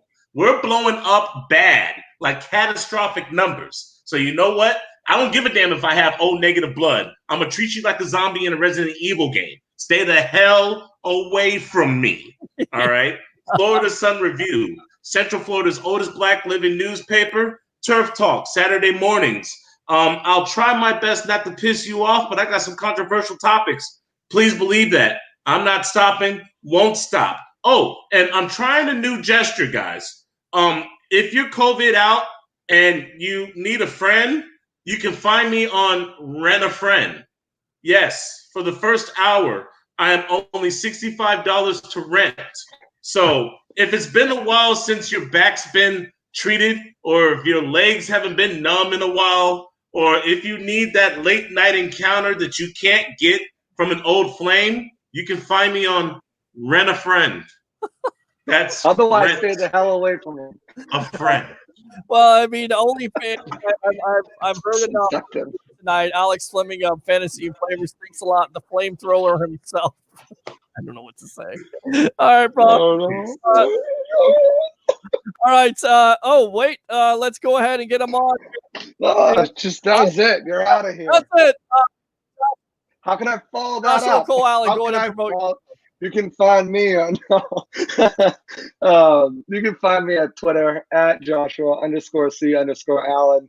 I put out daily content, whether it's from the Bucs, some of the top leading news sources out there, Shefty, Rappaport, Giardi, anyone who's talking about the Bucs in a lane, I'll repost it on my site. As long as anything with the Bucs Report posts up there. Other than that, I'll be on the show again Friday night, and tomorrow I'll be on Thursday, 8 o'clock, Thursday Night Live with Charles Richardson. I'm the co-host on that show. Please tune in. We'll be discussing some of the things Tom Brady's practice, some of the things we discussed on here. We'll kind of dig into detail a little bit more because we had such a packed show tonight. It was amazing. We really did. I love these type of shows. Josh Allen, definitely look for him tomorrow night on Thursday Night Live with Charles Richardson live here on Bucs Report. Thanks a lot for your time, boss. All right. Oh, real quick. And then Monday. Yes. We will have outside linebacker Quentin Bell on, as we've had Reed Sinnett and Javon Hagan on here, answering some questions from me and Peter, doing a rapid fire, and then answering some fan questions. So if you have fan questions, you want to get on the phone, you want to just, don't hesitate to throw them in the comments. We'll ask them for you. Don't hesitate to call in. We'll have them take some questions as well. Other than that, yeah, you can find me here on Bucs Report, and hell of a show tonight, Peter. And I'll see you on Friday. I appreciate you. There you go. Good stuff, Joshua Cole Allen, one of our newest writers here, just killing it tonight. Thanks a lot for your time. All right. Absolutely, always. Have a good night. To the evolution of sports talk television, dude. You like the show yet or what? Hey, how we doing tonight, guys? I think we're doing pretty good. I mean, how many guests did we have on? 40? I think you had roughly 24. A lot of big nuggets tonight. I want to point out, thanks for all the shares. That was great.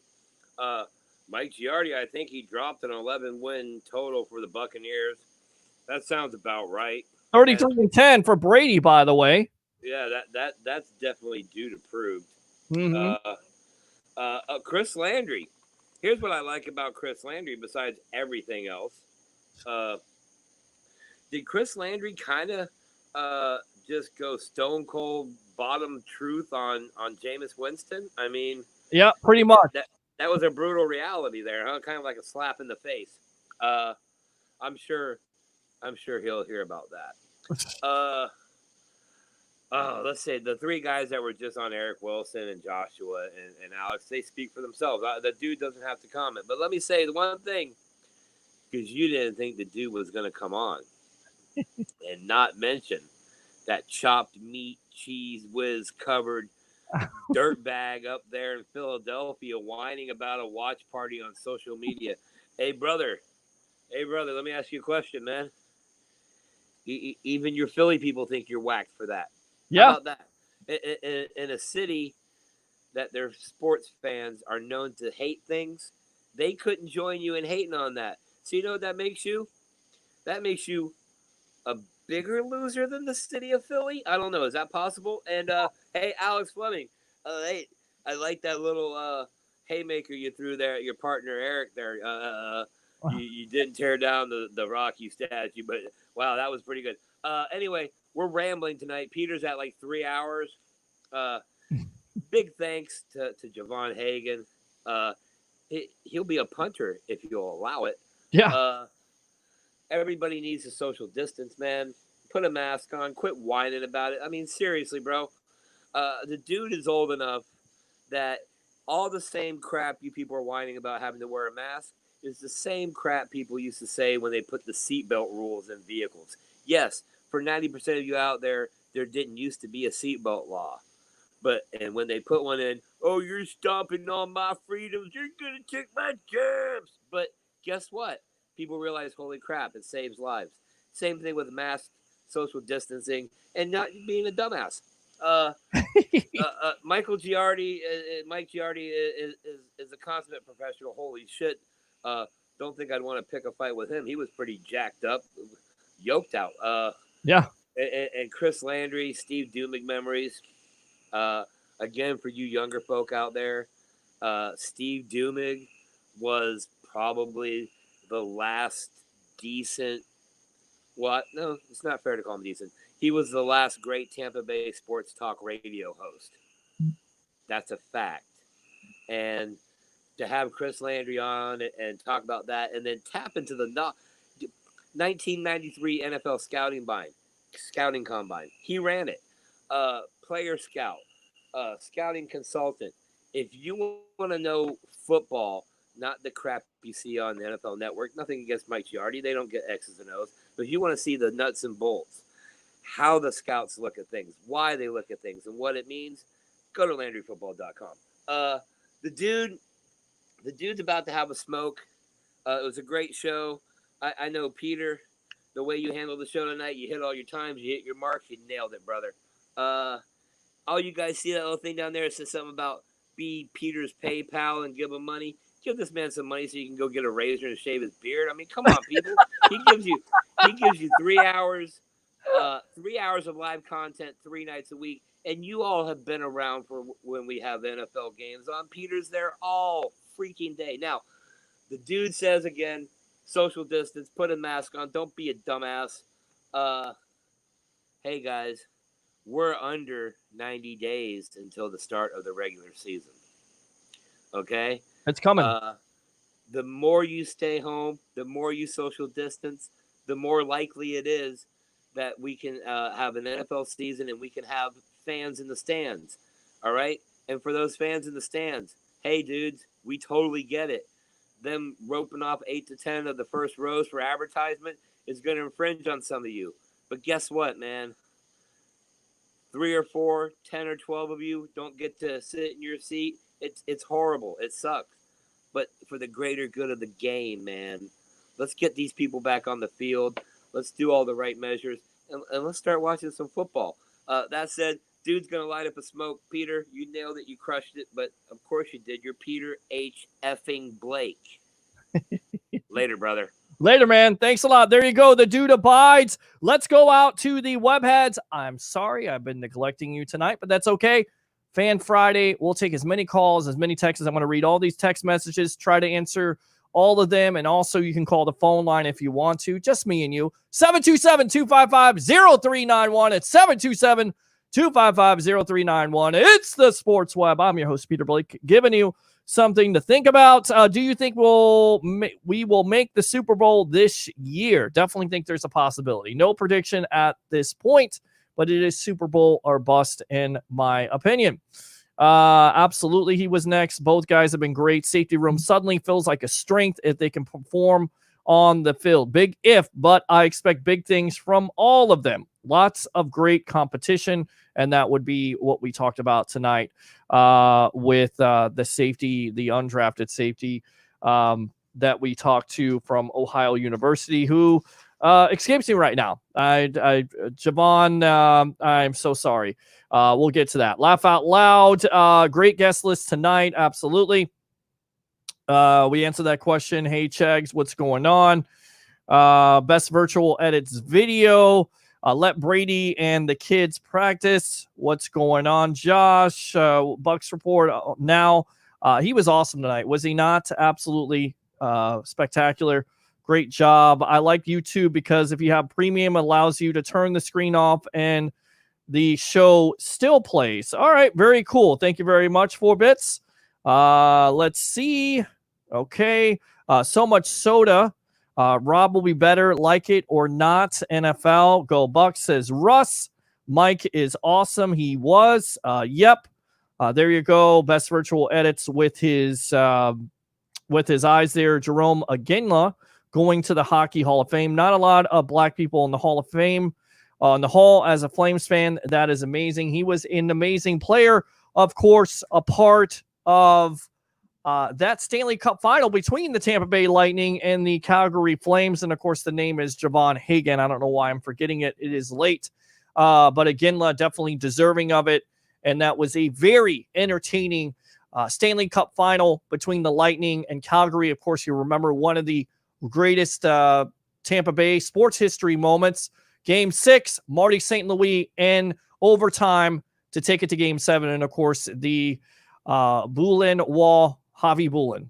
There you go. Winning it for the Tampa Bay Lightning. I believe it was 1-0. 1-0 or something like that, or 2-1. Like I said, it's late. Lightning won the Stanley Cup, of course, but they did face Aginla. All right, Peter, it's nothing new. What's going on? Andrew says, David, what a great show tonight. Thank you very much. Chris Landry, yes, sir. RIP Big Dog, absolutely. Peter getting the guest, absolutely. Chris Landry, grow and check his site out, LandryFootball.com. And then, of course, we had Eric Wilson of the Sports Arena. What's going on? Alex says, David, what's up, Ray? Bucs report, Landry has an incredible amount of football knowledge. Check out his resume. It's tremendous. Guy worked for Bill Belichick in 1992 with the Cleveland Browns. Just saying. I need a Nick Citro and a Jameis one-on-one soon, Peter. We'll see. July 28th. Yes, sir. Best virtual edits video. Seminole Buccaneer says Chris friggin' Landry. That's how it goes. Do you think O.J. Howard will be used more than Braid? Kind of answered that tonight. Howard definitely has the opportunity. Braid also has the opportunity, but as he explained, all those tight ends have different traits to them. So it will be very interesting to see how the Bucs and Coach Arians uses that offense. I feel we need to add outside linebacker depth. We kind of talked about that. Peter owes me wings. No, I don't. Shooty Shoots nailed it. Thank you very much. Spitting facts, brutal, but facts. There was a lot of facts tonight about Jameis Winston. If you're a Jameis Winston fan, maybe you didn't necessarily like it, but it is what it is. That's his opinion. That's what you get here on the sports web. You got to love it. Yep. Shooty Shoots says, I hope those Bucs fans are listening 100%. Rob, Rashut, wow, brilliant. I hope the Winstonaires still listening this spot on commentary. Tom Brady gets the ball out fast. Johnny Dean, Eric Wilson from the Sports Arena is up next. We had him on. He was great. Best virtual edits video. Tom Brady told Chris Godwin he will get a ring in exchange for the number change. Seems like a pretty good trade. Don't you agree? I do. Godwin scored the first touchdown in the Madden game versus Hollywood. Brown, 7-7. Got to do it. Sorry. Alex does it. I got to do it. Yes, sir. 12SZN is more than just a number for Chris. It's always 12SZN, even if he's 114. Ben says, let's keep in mind that Levante was underutilized when Lovey and Mike Smith were running the defense here. Bowles now and actually Shiano now knew how to utilize Levante. Good stuff.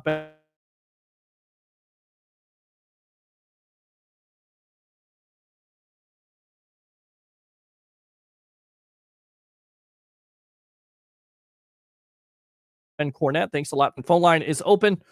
Laugh out loud, Dylan.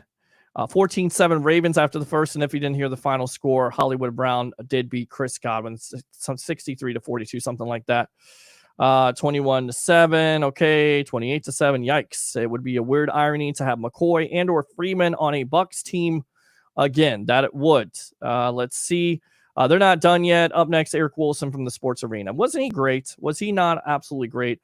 Actual look behind the curtain of the NFL coaching and scouting. Yep. Best virtual edits video.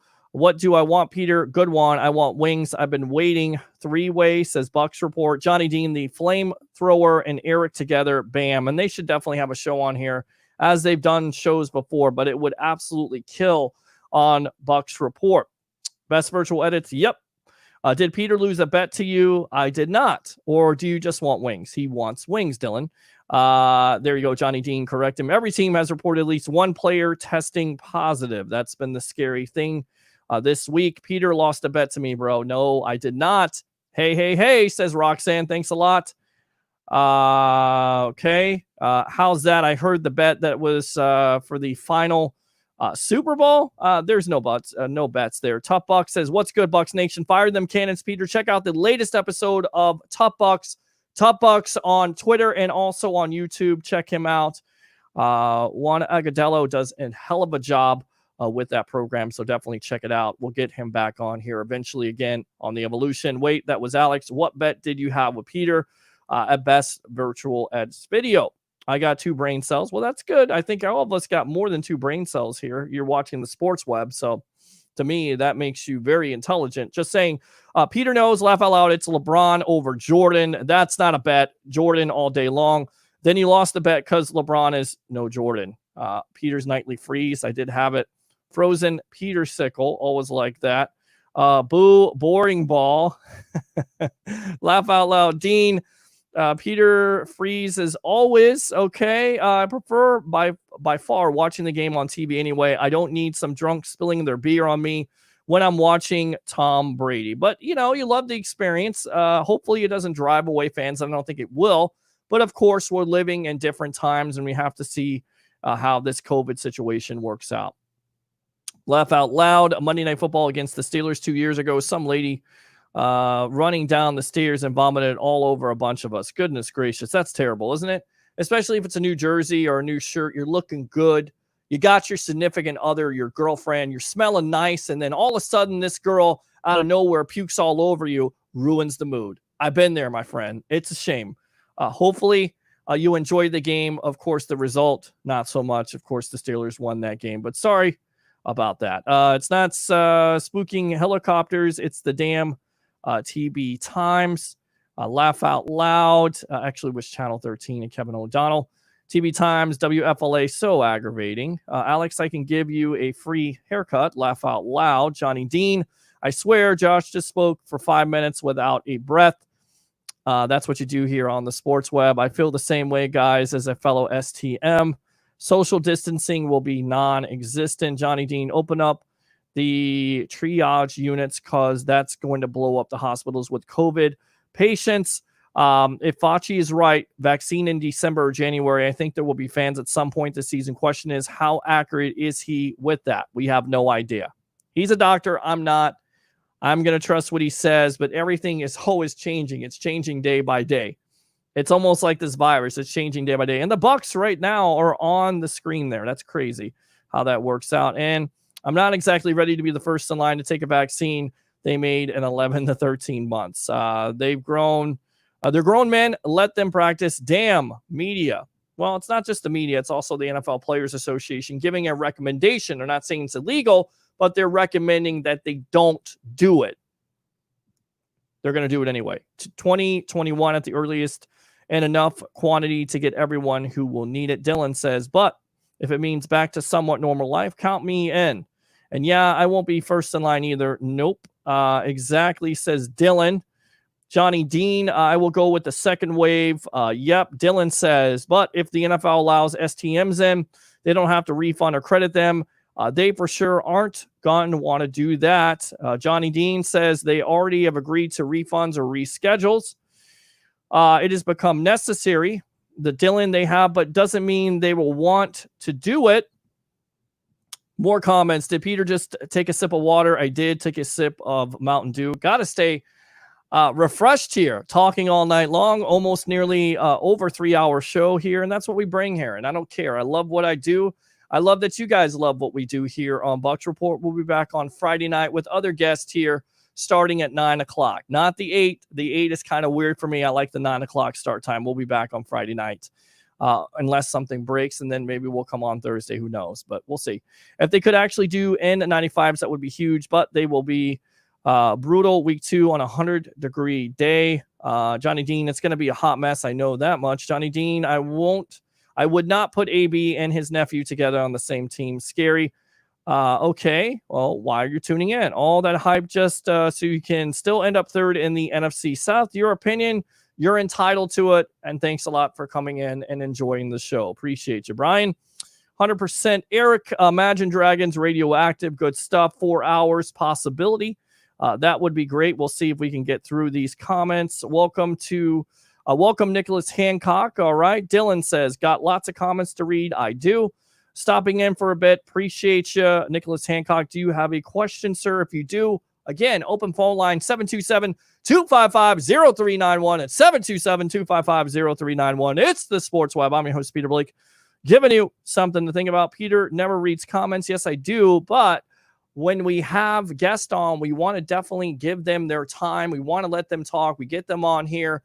Sometimes it's not all about commenting, and I like the interaction. Don't get me wrong. It's all about commenting and texting and calling in, but you also learn something. What did you learn tonight from Chris Landry about Jameis Winston? Go back and watch it. What did you learn from Mike Giardi of NFL Network about Tom Brady? Go back and watch it. If we would have taken calls or read text messages, you would have missed it, and I don't want you to miss that.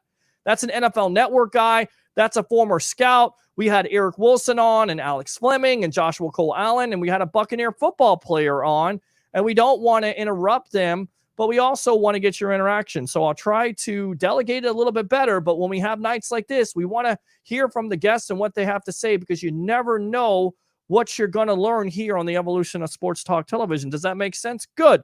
I saw Peter's dog yesterday at that. You saw his dog. Really? Wow. Alexander. Okay. Yeah.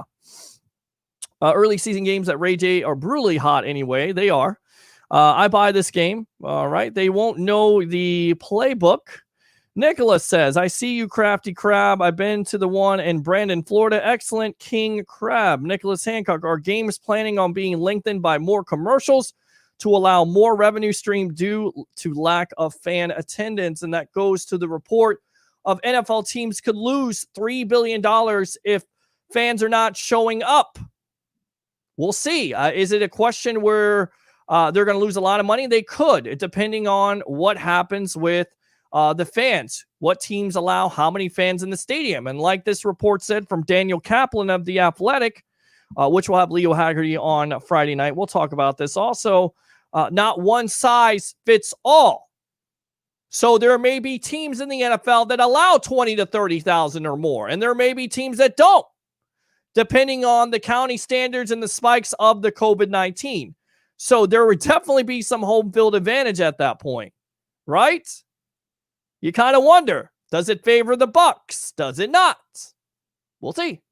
But as far as that question right there, more commercials? I don't know. I hope not. I mean, who wants to watch commercials? That's why everybody has a DVR and records it in the first place. But you're willing to watch the commercials if they're somewhat entertaining. Taylor Allen, I don't think the NFL would allow for false reporting from any teams with so much at risk. I think the NFL will have a team of their own mandated healthcare workers reporting that data prior to games. In Florida, businesses are being held responsible for customers walking in their location without a mask, not just for the financial penalty, but for the legal action as well. There is way too much media involved for that to happen. That would be Taylor Allen, of course, the wife of Joshua Cole Allen. Once again, killing it here, Taylor. Thanks a lot for joining me here on the Sports Web. The trenches, you are so right, Alex. Yep, Roxanne with, I don't know, I guess a thumbs up. Of course, Johnny Dean gets on. Laugh out loud. Sorry, best virtual edits video. Laughing. Rick Hughes. Yes, Eric is Hootie. Eric Wilson, stop. Best virtual edits video. Get Eric Wilson out of here. I just love Alex. Isn't he awesome? Best virtual edits video with, I don't know what that is. A sad face? What is that?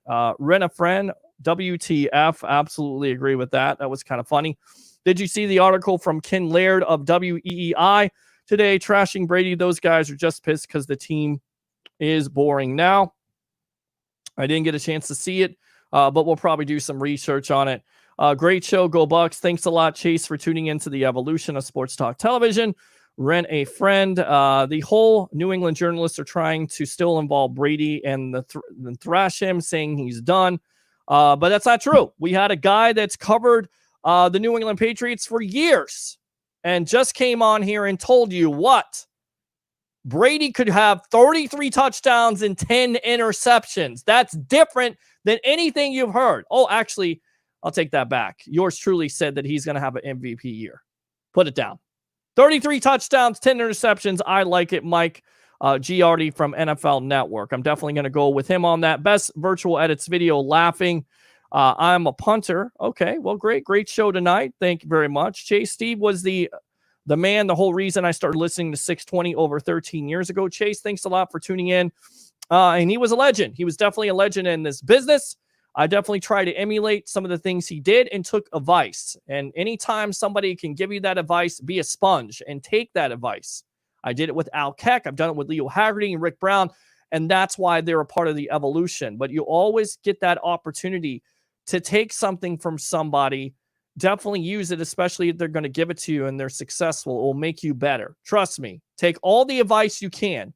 You can always learn new tricks. Always. You never know everything. You don't. If you think you know everything, then you're wrong. You don't. There's this business is always changing. The technology is always changing. Everything is changing. What have we seen the last couple of months with the changes in technology? And if you don't know how to do this, you don't know how. Look, you can be in front of the camera all day long, but if you don't know how to work the ins and outs behind the camera, you're going to fail. You have to learn everything. And when there's guys that have been in the business for a long time giving you advice, you take it. You take it and you apply it, as my father would say. All right, awesome show. Thank you very much, Dylan. Appreciate you. How do we catch the replay? You catch the replay here on Bucs Report. Of course, go like and follow. Hit that notification bell on YouTube. And, of course, go follow us on Twitter at Bucs Report. Follow me, pblake1003. Hashtag, well, I don't think it's a hashtag. I think it's one of those spaces. Bucs Report. Go follow me there. And also on Facebook, join the 65,000 following we have here on Facebook. Go like, and if you want to friend me on Facebook, Peter H. Blake. That's how you catch the replays of these shows. Do you think Shaq signs his tag? I think he does eventually. Find it right here on the YouTube channel. Absolutely. Peter, great show as always. Thank you, Taylor. Appreciate you, Taylor Allen. He's definitely an original. I appreciate that. Frozen Freeze, Shaq won't. I definitely think he will. Yikes, he said 50-50, but got to get a deal done, man. Or if he holds out someone like Clowney, I think they will get it done. Clowney is way too much money. Clowney wants $18 to $20 million. He still hasn't signed. I'm not sure where he's going to sign. He may wait for somebody to get injured and then sign a contract. Who knows? I'm saying all the damn pictures Tampa Bay media is taking. It's their job. I'm not going to fault them for it. But the reason why you know that Brady is having practices is because they have a helicopter running around, and it's a big story. I get it. That's the way the business is. Everybody wants to follow Brady. Everybody wants to know what the Bucs are doing in 2020. And, of course, with everything going on, that's their right. I will say, passing judgment on it, I get it. I'm all about safety, and I've come on this show and said, look, wear your mask if you're out in a bar. But these are professional football players. They're going to do what they're going to do. They're adults. It's totally different. They're getting ready for a football season, which, by the way, Ian Rappaport has come up with the date, July 28th, with the NFL Players Association, NFL players hopefully agreeing to that. That's when the date they'll come out. No, Peter, you delegate just fine. Great job and great show tonight. Thank you very much. Shout out to Alexander. I guess that would be my dog. Yep, shout out. He's been sleeping. He's a great dog. If he's barking all night long, then we don't have a show. I've done it before, but it's not a very pleasant experience. So shout out to Alexander. I prefer when the comments are read after the guest unless they themselves wanted to keep it like tonight's show. Rick Stroud, Mike Giardi is great. Absolutely. Peter Schrager, another great guest from NFL Network. Random comment just so Peter has to read one more. So with that being said, we've been at this for over 3.5 hours. Who does a 3.5 hour show, guys, with no stupid commercials? And get it? They got to pay their bills, but you don't have that here. You have that here on Bucs Report. Is it a TV show? Is it a radio show? It's both. Thank you very much for tuning in. Thank you to Devon Hagan, Joshua Cole Allen, Mike Giardi of NFL Network, Chris Landry of LandryFootball.com, Eric Wilson of the Sports Arena, Alex Fleming, the flamethrower himself of fantasy and flavors, and of course, all the comments. We'll be back on Friday night with the legend himself, former Coach Scout and now media member, Mr. Leo Haggerty, and a special guest from Spectrum Sports. All that and more on the evolution of Sports Talk Television. Once again, thanks for the support. Join the 65,000 following we have here on Facebook. Of course, go like and follow on YouTube and Twitter, and do 3 things for me late on this Wednesday night, almost Thursday morning. Bring your passion, bring your excitement. Just don't bring any nonsense. I'm your host, Peter Blake, giving you something to think about. See you on Friday night.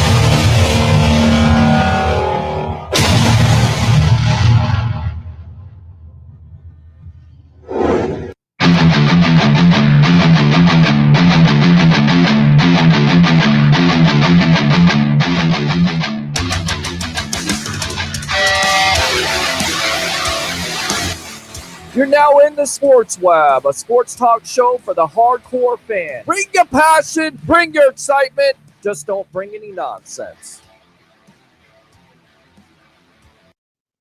At Life's Beach Realty, we're all about life on the beach. Stunning Panama City Beach and one of the most beautiful properties on the Gulf Coast. Shores of Panama. Radiant, elegant, and spectacular.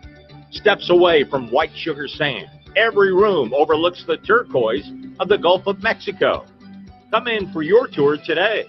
Life's a Beach Realty is your gateway to Shores of Panama, the shores, and a whole lot more.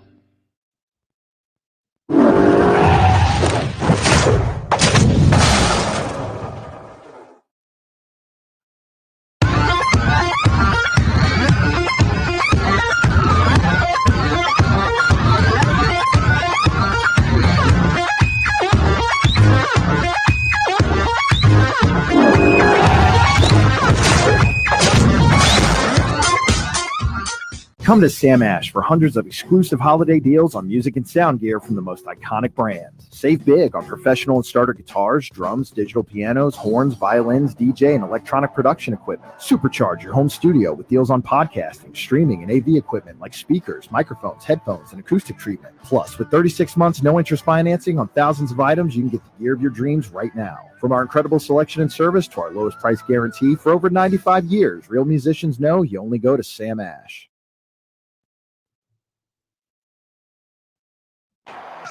Bruce Arians here with your Tampa Bay Buccaneers. During these difficult times, it's important that we all show we care about our community's health. You could spread COVID-19 without knowing it. Wear a mask, wash your hands, keep your distance from each other, stay strong, and go Bucs.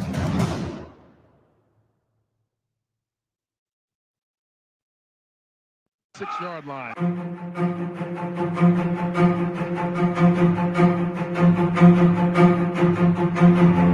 Realizing my potential has been what my career has been all about.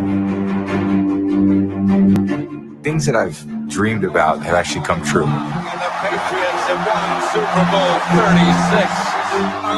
Unbelievable. Things have happened in my life as I kind of hoped they would happen. It's been, just a complete evolution.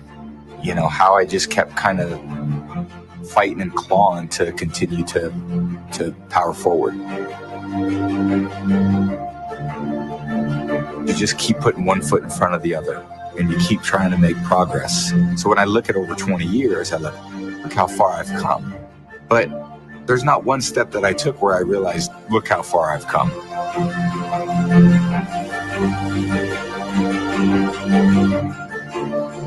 But those series of steps that I put together, I go, wow, that's quite a journey.